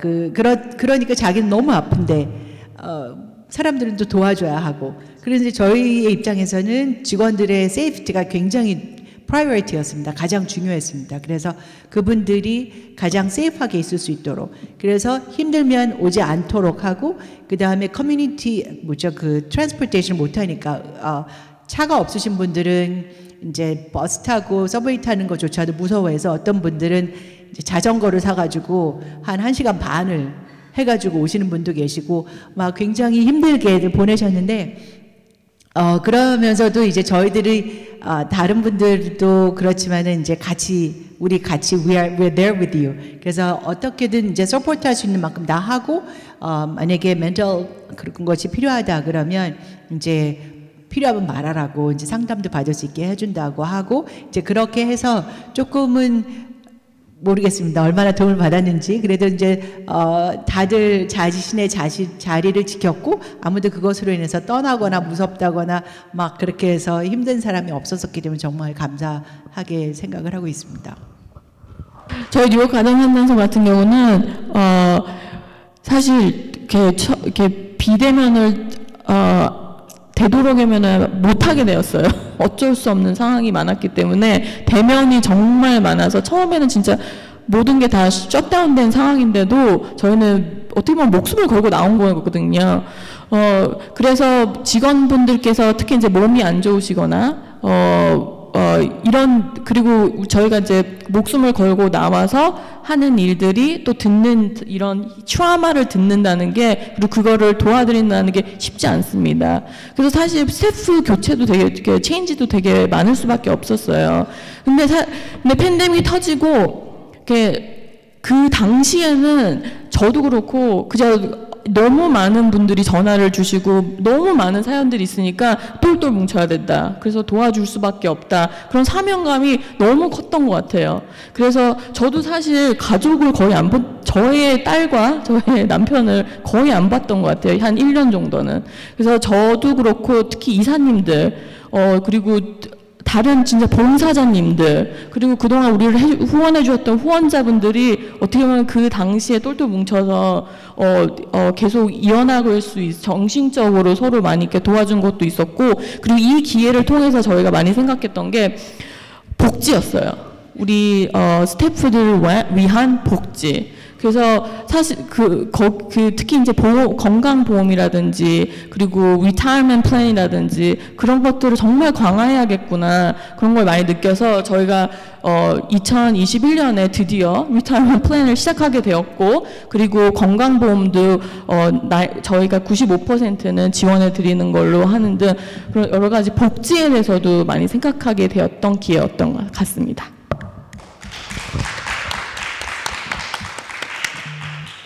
조금 개인적인 이야기를 해도 될까요? 몇몇 분들은 아실 거예요. 사실 팬데믹 전에 저는 굉장히 건강한 모습의 사람이었는데 팬데믹 사이에 거의 15kg, 30파운드가 넘는 체중 감량이 있었어요. 이게 할 일이 없어서 노느라고 운동하고 열심히 살을 뺀 게 아니라 팬데믹 특히 처음 터졌을 때, 그리고 2021년 중반 정도까지 그 사이에 저희가 감당해야 됐던 이 난장판 업무 스트레스, 그리고 어쩔 줄 모르겠는 그 죄책감, 무력감은 정말 밥이 안 넘어가는 상황이었어요.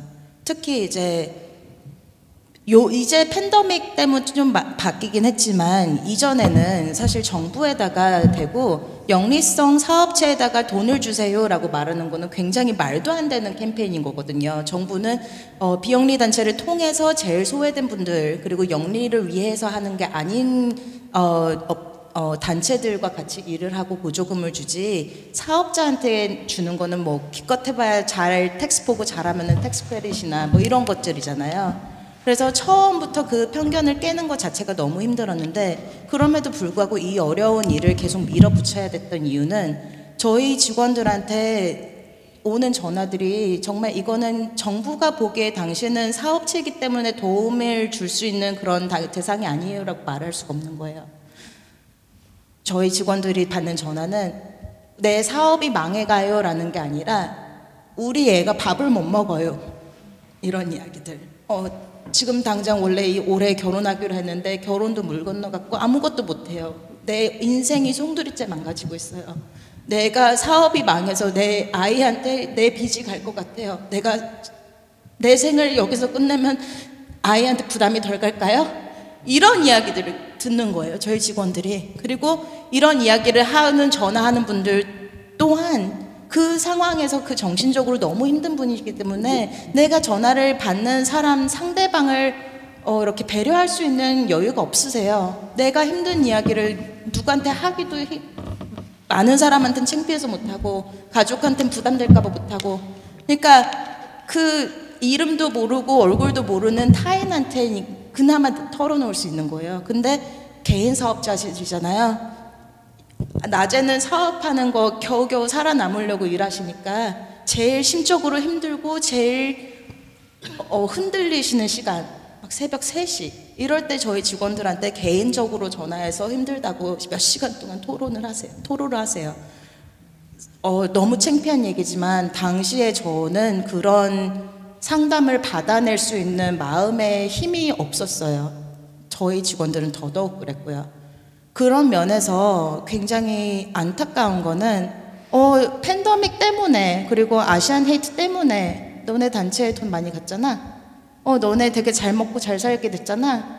이런 얘기들을 되게 툭툭 던지는 사람들이 있어요. 일부러 괜히 더 심술 부리려고 하는 것도 있고 아니면 뭐 그냥 모르시니까 그러는 것도 있고. 근데 그게 이번 사태를 우리가 겪어낼 수 있는 만큼의 지원을 됐냐 하면은 그건 턱없이 부족했거든요. 앞으로 우리가 다시 한번 그런 위험한 상황에 처하지 않으려면요, 더 많은 지원이 필요합니다. 우리 그냥 직원 수, 머릿수만 늘리는 게 아니라 직원들의 정신건강도 챙길 수 있고 직원들이 좀 더 이렇게 서스테이너블하게 일할 수 있도록 구조적인 뭔가를 만들기 위해서는 지금으로는 턱없이 부족해요. 그래서 그런 외상 장애가 있죠. 지금도 많이 힘들고 그런 개인적인 정보를 보고하라고 많이 이야기를 하고 있고요.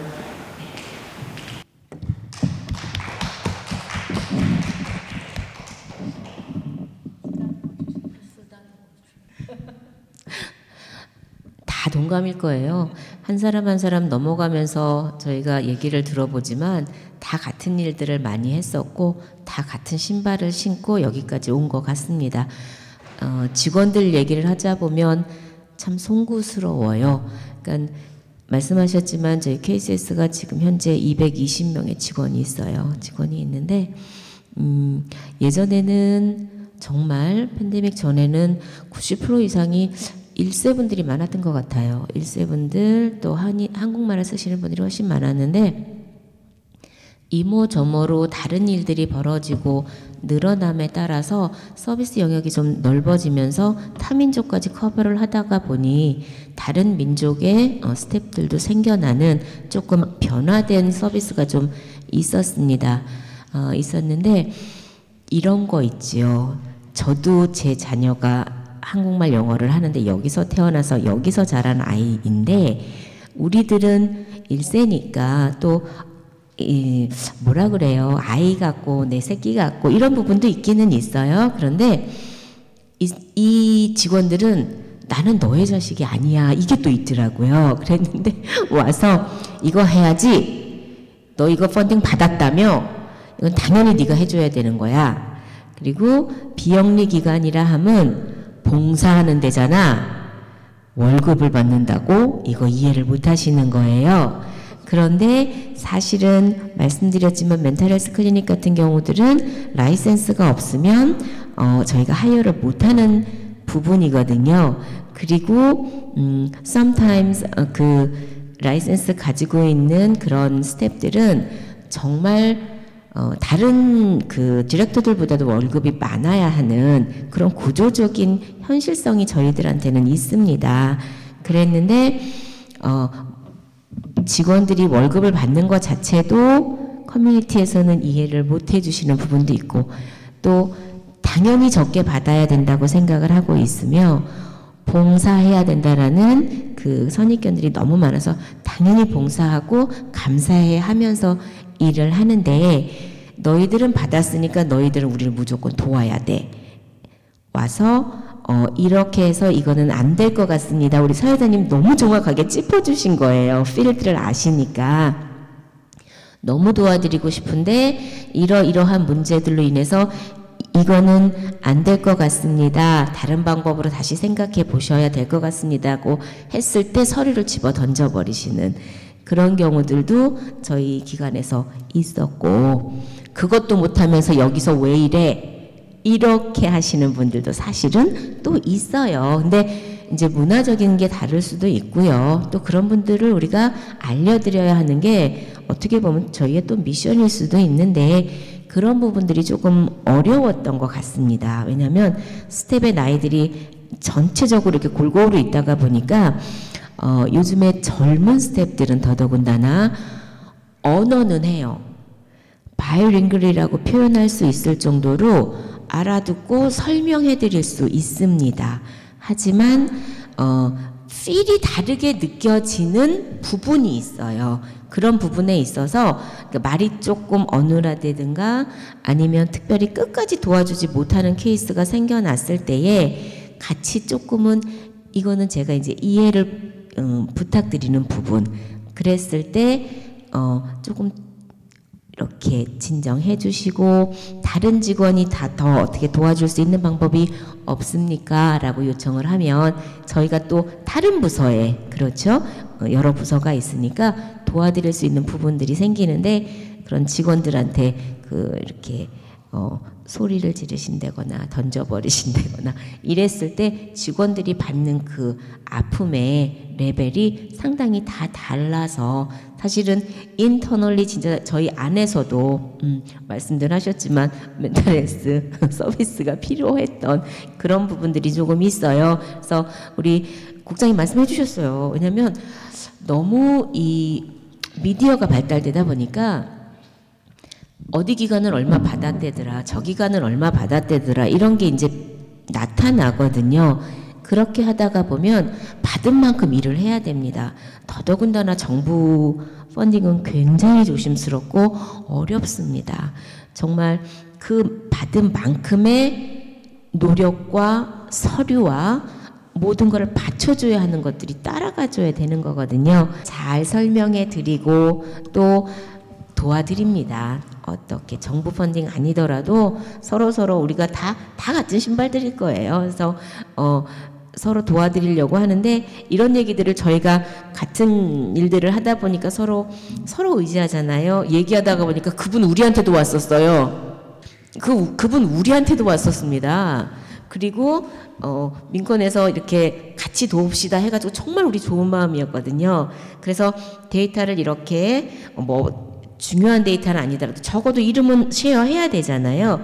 했을 때에 단체들의 그분 이름이 다 올라가 있는 경우가 있었어요. 그러니까 커뮤니티 마인드로 커뮤니티에서 도와드리려고 하는 거는 서로 다 같이 공유하면서 나눠 갖는 저희도 그렇게 열심히 노력을 할 거고 커뮤니티도 우리 비영리 기관을 조금만 더 이해해 주시면 그 돈 꽁돈 아니고 무조건 우리 내놔라는 그런 게 아니라 그만큼 열심히 노력하였으니 정당한 절차를 밟아서 정당하게 받아야 한다라는 그런 말씀도 드리고 싶습니다.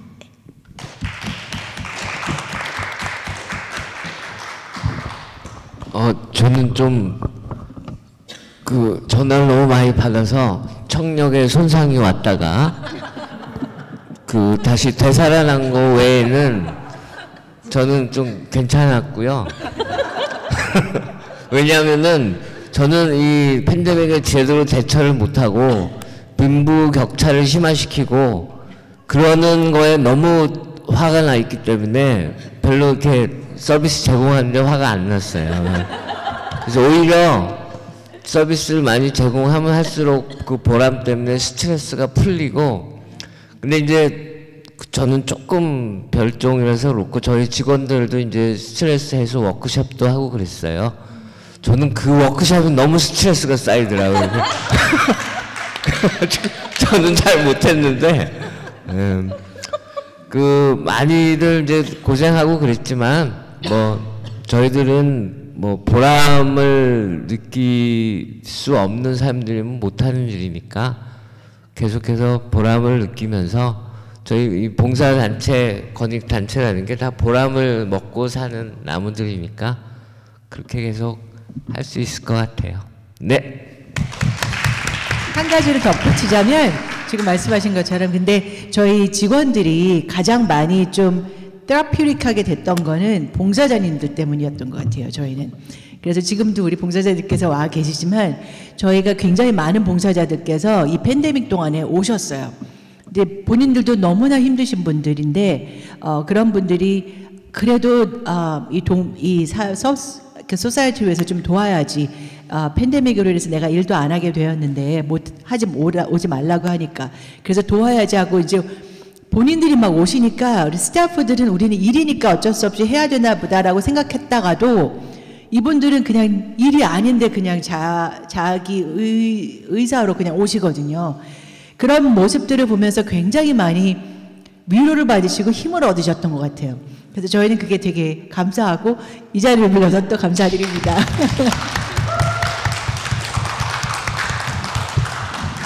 정말 정말 감사합니다. 감히 그 얼마나 노력하시고 얼마나 힘드셨을지 그 모습들, 그 고민들이 느껴졌거든요. 다시 한번 이렇게 공유해 주셔서 감사하고요. 그럼 마지막 질문을 하면서 오늘 포럼을 마치도록 하겠습니다. 자, 이제 팬데믹은 아직 끝나진 않았어요. 하지만 이제 거의 이제 끝을 보고 싶은데 앞으로 각 기관에서 이제 팬데믹을 거치면서 여러 가지를 배웠고 많은 걸 경험했고 앞으로 그 각 기관이 가지고 갈 방향성 그리고 과제는 무엇이라고 생각하시는지 좀 마지막으로 이야기해 주시면 감사드리겠습니다. 예, 저희는 그 팬데믹에 들어서면서 아까 많은 분들이 말씀하셨지만 타 인종 분들도 많이 도와드리고 했습니다. 하지만 저희가 이제 팬데믹 그 케이스가 줄고 이제 정말 모든 약간 normalcy라고 하죠. 막 좀 이렇게 좀 예전처럼 돌아가는 그런 지금 분위기인데요.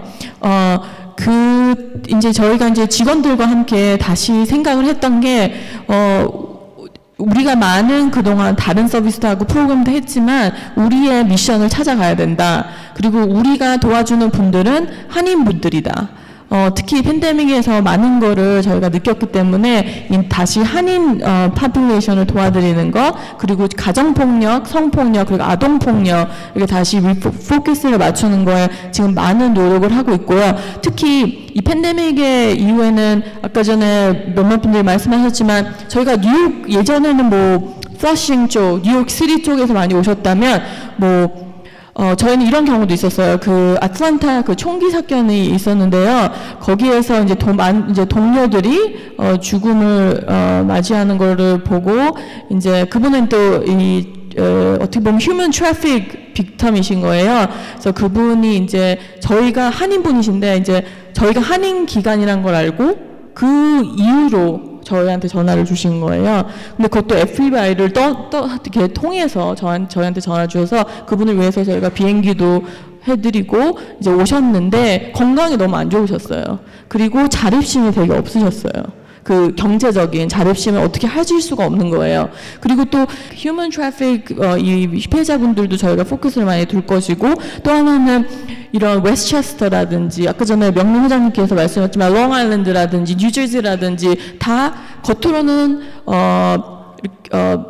이렇게 좀 웰티하게 사시는 피해자분들인데 사실은 가해자가 다 경제적인 권력이 있는 거지 피해자가 없는 거예요. 그래서 그런 분들은 이 가정 폭력의 굴레에서 나오시기가 너무 힘드신 거예요. 그리고 그뿐만 아니라 저소득층인 피해자분들도 이게 경제 자립이란 게 절실하다는 거를 저희가 느꼈습니다.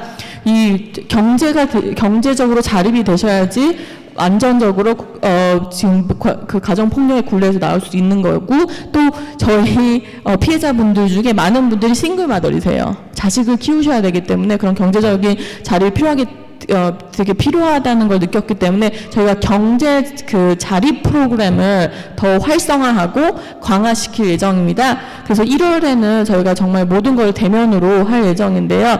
이게 뭐 예전에는 영어 클래스라든지 컴퓨터 클래스를 드렸다면 진짜 어떻게 실질적으로 이분들이 경제 자립을 하시느냐. 네일 테크니션이면 그 네일 그냥 이렇게 팔타임으로 하시는 게 아니라 이렇게 정말 사실 수가 있어야 되잖아요. 자기 번 돈으로. 그래서 그런 거에 관해서 저희가 약간 파이프라인 같은 거를 만들 예정이라서 또 이제 KCS와 또 페더레이션과 같이 또 함께 협약을 하면서 거기에 문제에 대해서 많이 발전하려고 노력할 것입니다. 저희는 이제 한 3가지 정도인데요. 아까 빈곤 퇴치 운동은 많이 말씀드렸으니까 그거는 됐고, 두 번째는 이제 저희들이 어제 바로 뉴저지 링컨센터 개소식을 했어요. 그래서 이제 그 개소하는 이제 행사를 했는데, 그 이유는 본래는 저희들이 팬데믹 전에 이미 뉴저지에 갈 계획을 세웠었는데 이 팬데믹이 터지면서 더더욱더 뉴저지에 계신 분들이 왜 뉴욕 사람들만 도와주냐, 그리고 뉴욕 멀어서 못 올라가겠다, 뭐 하여튼 특히나 이제 이 현금 지원하는 활동에 있어서 뉴저지 분들이 많이 못 받으셨어요. 저희들이 뉴저지 가서도 나눠드렸지만 더 큰 문제는 뉴욕은 그래도 이민자 커뮤니티가 힘이 좀 세서 정부 상대로 단식 투쟁하고 싸워서 15,000불 서류미 비자 실업수당 받아냈는데 뉴저지는 4,000불밖에 안 나와요. 그것도 4인 가정일 때 4,000불일 거예요 아마. 1인 가정이면 1,000불에서 4,000불밖에 안 나와요. 그리고 그것도 제대로 이 진행이 안 돼가지고 질질 끌고, 그러니까 이게 이민자 커뮤니티한테서 혼이 안 나서 그래요. 정치인들이 혼이 나야 되는데. 그래서 저희들이 이제 뉴저지 가서 이제 할 것 중에 중요한 것 중에 하나가 거기 이제 이민자 단체들이랑 같이 협업해가지고 그 최근에 알은 사실인데 뉴저지 주의회는 이민 커뮤니티 자체도 없어요.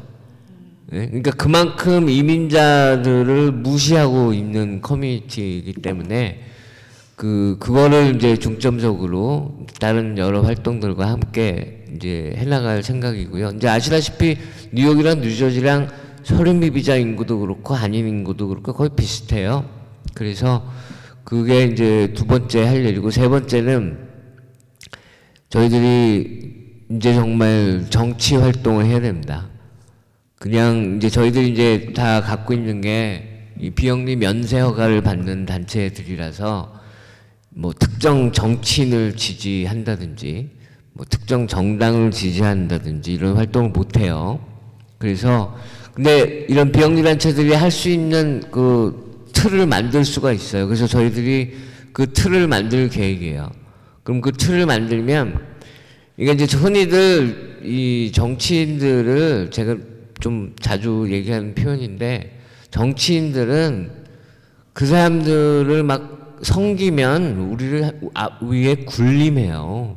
그 사람들은 절대로 이렇게 막 뭐 이렇게 당선됐다고 상 주고 뭐 어쩌고저쩌고 하면은 군림하려고 해요. 정치인들은 그냥 채찍질을 해야 우리를 위해서 봉사해요. 정치인들은. 그게 그 채찍질을 하려면 정치적인 힘을 발휘할 수 있어야죠. 정치적인 힘을. 그리고 이제 저희 같은 비영리 면세기관들은 법적으로 그걸 못하게 돼 있어요. 그래서 저희들이 올해 이제 내년이죠. 내년 계획이 민권센터 아니고 민권 액션이라는 걸 만들어서 요구 조건을 거는 거예요. 이런 거 지지 활동해라. 그러면 우리가 선거자금도 지원하고 가서 캠페인도 해주고, 이제 민권센터에 대한 사람들이 신뢰가 있으니까 민권 액션 그러면은 뭐 비슷하잖아요. 그러니까 사람들이 보통 이제 저희들이 투표 문의 오시는 분들이 유권자 등록하고 그러면서 꼭 거의 절반 이상의 분들이 물어보시는 게 누구 찍어야 되냐. 우리는 얘기를 못해요.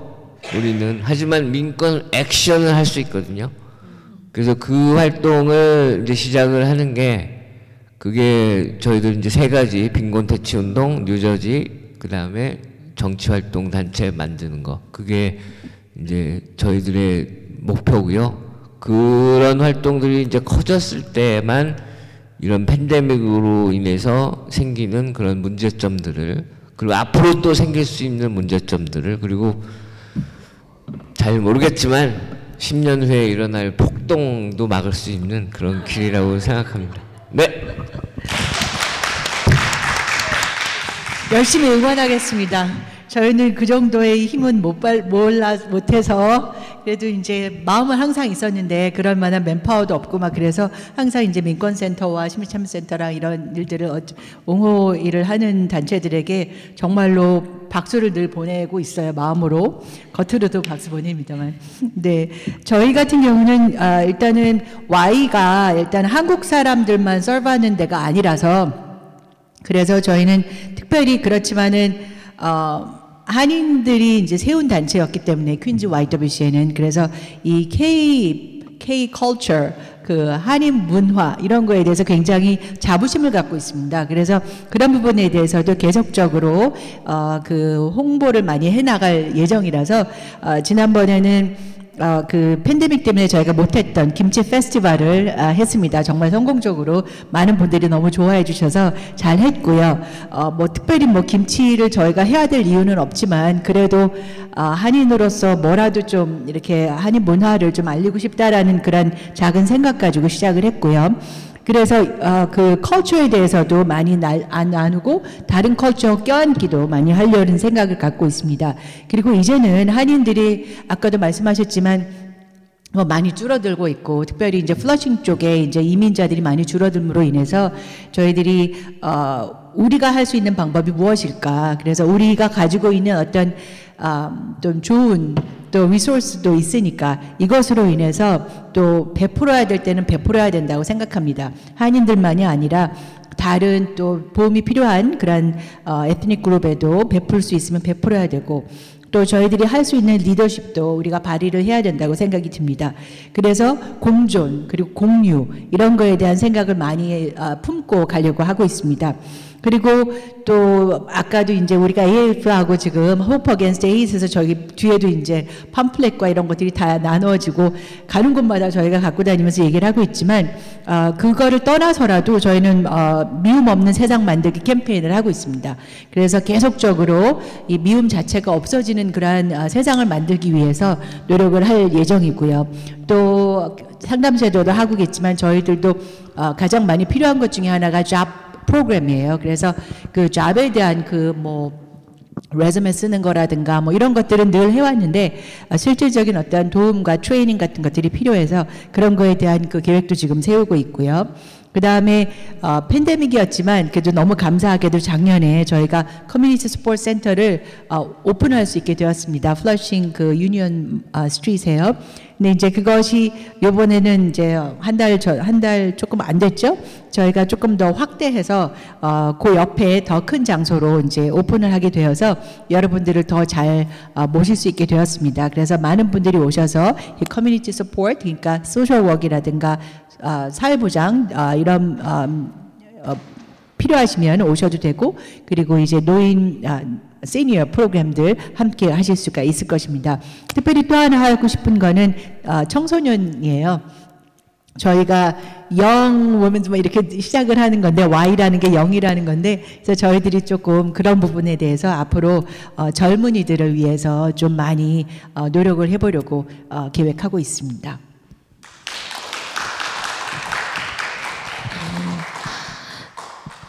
KCS가 여러 부서가 있었는데 사실은 이민부서가 저희가 따로 있습니다. 항상 안타까웠던 거는 저희가 변호사 선임을 하지 못해서 직원으로 하이어하지 못함으로 인해서 안타까운 그 그랜트라든가 또 더 많이 도와드려야 하는 부분들을 치고 나갈 수 있는 게 좀 약했던 것 같아요. 그래서 올해 저희가 이민부서에 변호사님을 선임하고 직원들을 더 하이어해서 조금 더 이민 문제에 대해서 도와드릴 수 있는 방법에 대해서는 도와드려야 되겠다라는 생각을 좀 했습니다. 왜냐하면 사실은 우리가 주인이라는 의식을 가져야 되거든요. 선거 때만 반짝하는 그런 행위는 식상할 수밖에 없습니다. 내가 주인이에요. 텍스 내고 살고 있으니까 우리가 여기에서 주인으로서 권리를 해야 돼요. 그게 뭐냐면 투표거든요. 그래서 제가 이번에도 우리 항상 같이 모여서 가도 행진하잖아요. 투표는 밥이다. 우리 같이 외쳤어요. 투표는 돈이다. 투표는 우리의 권리이다예요. 저는 국장님처럼 정치인들은 채찍질을 해. 그거는 아니고 저는 같이 가야 한다고 생각합니다. 왜냐하면 우리가 하는 일을 알려야 되고 그들도 우리가 하는 일을 알아야 하며 뒤로 이루어지는 어떤 그런 거래보다는 실질적으로 무엇을 도와야 커뮤니티가 제대로 살아갈 수 있느냐 들어줘야 되거든요. 또 말을 할 수 있어야 합니다. 그렇기 때문에 서로 같이 돕고 도우는 시리가 됐든 스테이트가 됐든 또한 페더럴 내셔널이 됐든 그들과 함께 같이 애드보케이트 하면서 같이 가야 한다라고 생각을 합니다. 굉장히 중요한 게 앞으로는 투표가 더더군다나 중요해질 거라고 저는 생각하기 때문에 커뮤니티 멤버 한 분 한 분이 에휴 나는 이민자야. 아유 투표해도 아무 소용이 없더라. 그러면은요 우리 커뮤니티 안 도와줍니다. 볼펜 한 자루 준다고 거기 가서 줄 설 게 아니라 정말 내가 행사하는 한 표가 정말 바르게 우리 이민사회를 이끌어가는 그 표가 되며 그 펀딩이 되며 그것이 우리를 지켜줄 수 있어요. 우리뿐만 아니라 우리의 대대손손을 이끌어줄 수 있을 것입니다. 그래서 투표는 굉장히 중요하고 해야 합니다. 귀찮아서 안 바뀌어서 그러니까 해야 돼요. 또한 한 가지는 보이스업이에요. 제가 사실은 여기서 태어나서 자란 사람이 아니라 미국 사람들 앞에서 랠리하고 떠들어대고 저는 그렇게 교육받은 사람이 아니에요. 더더군다나 저는 이 여자가 설치면 집안이 망한다 이런 소리를 듣고 자라났던 사람이기 때문에 조용히 해야 된다라고 교육을 받았어요. 그런데 그렇게 해서 살다 보니 랠리하자고 레터가 오면 아유 나는 안 가. 나는 못해. 틀리면 어떡해. 안 했었어요. 그런데 헤이크라임을 겪으면서 사실은 옆에 계신 단체에서 이렇게 저한테 얘기했어요. 코리안 커뮤니티를 이끌어가는 단체라며 네가 나서주지 않으면 누가 나가서 얘기를 할 거야. 어떻게 보이스업이라고 얘기를 해줄 수 있을 거야. 나와서 얘기하라는 거예요. 틀려도 좋고 무시해도 좋고 너를 안 봐줘도 좋아. 하지만 너가 소리를 내지 않으면 한인 커뮤니티 힘 받지 못할 거야. 제가 정말 회개하고 후회했다니까요. 나갔습니다. 그래서 한마디 정말 세게 소리 지른 건 있어요. 여러분이여 일어나라. 보이스업. 우리가 우리의 목소리를 내주지 않으면 누구도 우리를 봐주지 않습니다. 그래서 제가 우리 커뮤니티에 가장 중요한 게 one of the key word는요. 교육이에요. 자신감 가지세요. 텍스 왜 내고 삽니까? 자신감 가지세요. 이 나라에서 우리 살고 있잖아요. 자신감을 가지세요. 우리 아이들이 여기서 자라나야 됩니다. 부모가 자신이 없으면 어떻게 아이가 자신이 있어요? 아이들한테 부모는 거울입니다. 그렇기 때문에 우리가 자신 있게 사셔야 되고요. 텍스 제대로 내고 사셔야 되고요. 그래서 투표 때가 되면 그 한 장의 투표로 우리의 권리를 찾으셔야 됩니다. 앞으로 KCS는 정말 이 투표 이민 이쪽에 더 힘을 넣어드려야 될 거고요. 처음 들어와서 원스톱 서비스를 하고 있잖아요. 저희가 에이징으로 들어와서 멘탈로 들어와서 샵 트레이닝으로, 교육으로, 문화로, 예술로 점점 한인의 목소리를 높여드리는 그런 KCS가 되도록 노력하겠습니다. 투표 얘기 하나만 잠깐. 저희가 늘 투표는 밥이다 그랬잖아요. 저도 늘 뭐 회견 같은 거 할 때 그렇게 얘기했는데 저 올해 바꿨어요. 뭐로요? 투표 안 하면 벌 받는다.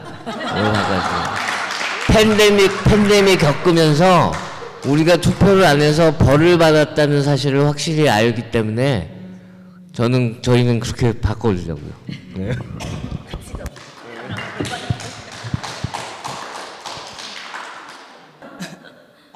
작년이었나요? 유니언 스퀘어 그 집회에서 김명민 회장님께서 스피치 하시던 모습과 그 목소리 그리고 그 당시에 제가 느꼈던 그 감명이 이렇게 다시 오는 것 같아요. 그때 회장님께서 그러셨죠. 나는 이런 실제 스피치 내용이었어요. 난 평생 한 번도 이런 퍼블릭 스피치를 해본 적이 없다. 처음이다.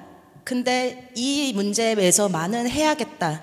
라고 말씀을 하시는 순간 군중이 이렇게 술렁였어요. 왜냐면 다들 머리를 이렇게 막 떨어져라 흔드느라 맞아 우리 얘기해야 돼. 나도 얘기하고 싶어. 나도 얘기 안 해봤어. 라고 다들 웅성거리면서 그 감동적인 장면이 아직도 굉장히 선해요. 항상 감사드리고 그런 면에서 지난 힘들었던 3년의 팬데믹이 그런 면에서는 우리 커뮤니티한테 앞으로 큰 힘이 되어갈 것 같아요. 막 목소리를 내야 한다는 위기감, 그리고 내본 경험, 그로 인해서 이뤘던 아직 부족하지만 그나마 이뤄냈던 새로운 프로그램과 지원과 정책들, 그리고 이번 중간선거를 기점으로 많은 정치인들과 그 참모들이 저희한테 와서 이야기를 하기 시작했어요. 대체 뭘 해줘야 되냐. 그전에는 너네 무슨 행사하지? 나 가서 얼굴 좀 비칠까? 이런 식으로 되게 마치 엄청난 것을 주는 것처럼 그냥 사진 한번 찍고 가버리고 이런 분들 많으셨죠. 근데 그런 분위기가 변했다는 걸 감지를 하고 그런 면에서 굉장히 고무적이라고 생각합니다. 저희 페더레이션 같은 경우에는 아시안 커뮤니티 내부적으로는 우리 민족들 간의 차이를 좁히고 결속을 다지는 것이 제일 중요하고요. 외적으로는 아시안이 아니지만서도 소수계이기 때문에 겪어야 되는 어려움을 같이 느끼는 타민족들과 또 유대를 강화하는 것이 제일 중요하다고 생각합니다. 그래야 우리의 목소리가 더 커지고 그래야 우리가 필요하다고 이야기하는 것에 대해서 다른 민족, 다른 그룹에도 똑같은 이야기를 해야지 우리 모두의 목소리가 커지는 거잖아요. 그런 면에서 제가 맡은 경제권익 프로그램은 저희 페더레이션의 강점을 살려서 회원단체 그리고 기타 경제단체들과 좀 더 장기적인 정책 기조를 위한 발판을 마련하려 합니다. 사실 저희가 소상인 프로그램을 처음 시작한 건 소상인 분들이야말로 정말 우리 경제 그리고 우리 커뮤니티를 제일 앞서서 만들어가는 분들이라고 생각을 해요. 왜냐면 개개인마다 언제 뭐 가게 한 번 안 가는 분 안 계시잖아요. 그리고 특히 이민 커뮤니티 같은 경우에는 이민자 소상인이 없으면 그 우리 커뮤니티 멤버들이 받을 수 없는 너무 중요한 서비스들이 많아요. 말이 안 통해서 인터넷도 못 한다든지 전화가 끊겨버린다든지 뭐 그런 일에서 이렇게 주요 서비스를 드리기도 하지만 그리고 또 사실 특히 팬데믹 같은 일이 닥쳤을 때는 우리가 사회적인 교류 자체가 없었잖아요. 그때도 우리 상인분들이 많은 지원을 하셨죠. 우리가 같이 만날 수 있는 장소를 제공해 주시고 본인 사업이 망하기 직전인데도 PPE가 없다는 이야기를 듣고는 엘르머스트 병원에다가 기증하고 싶다고 저희한테 직접 연락을 주신 분들도 굉장히 많으셨어요. 상인분들이요. 나는 망해도 우리 커뮤니티는 살아야죠 라고 말씀하시면서 그런 분들을 위해서 시작한 프로그램이기 때문에 저희는 경제 일에 더 치중을 하려고 하고요. 하지만 경제가 소상인 상권만을 위한 건 아니에요. 소외 속에 힘든 개개인들이 자립을 할 수 있어야 우리 커뮤니티가 지속 가능한 커뮤니티 경제를 복원을 이룰 거고요. 그러기 위해서는 우리 경제권익이라는 토픽 자체가 소기업에 대한 지원 이상의 이슈라는 걸 알아야 합니다. 보육도 필요하고요.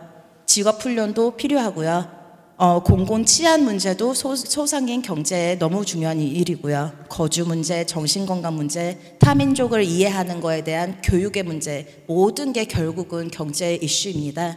그렇기 때문에 앞으로는 저 혼자서 아니면은 한두 개 그룹하고만 일을 하는 게 아니라 많은 분들과 계속 장기적인 이야기를 나누고 싶습니다.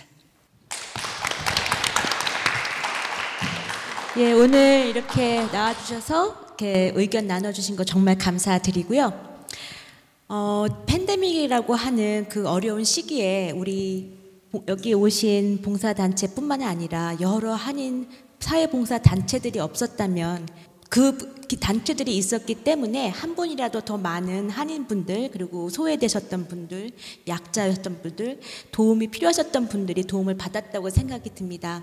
그리고 그 팬데믹 기간에 우리 사회봉사 단체들의 그 역할과 지위 그것이 더 부각된 또 시기였고요. 그리고 또 중요함으로도 다가온 시기였던 것 같아요.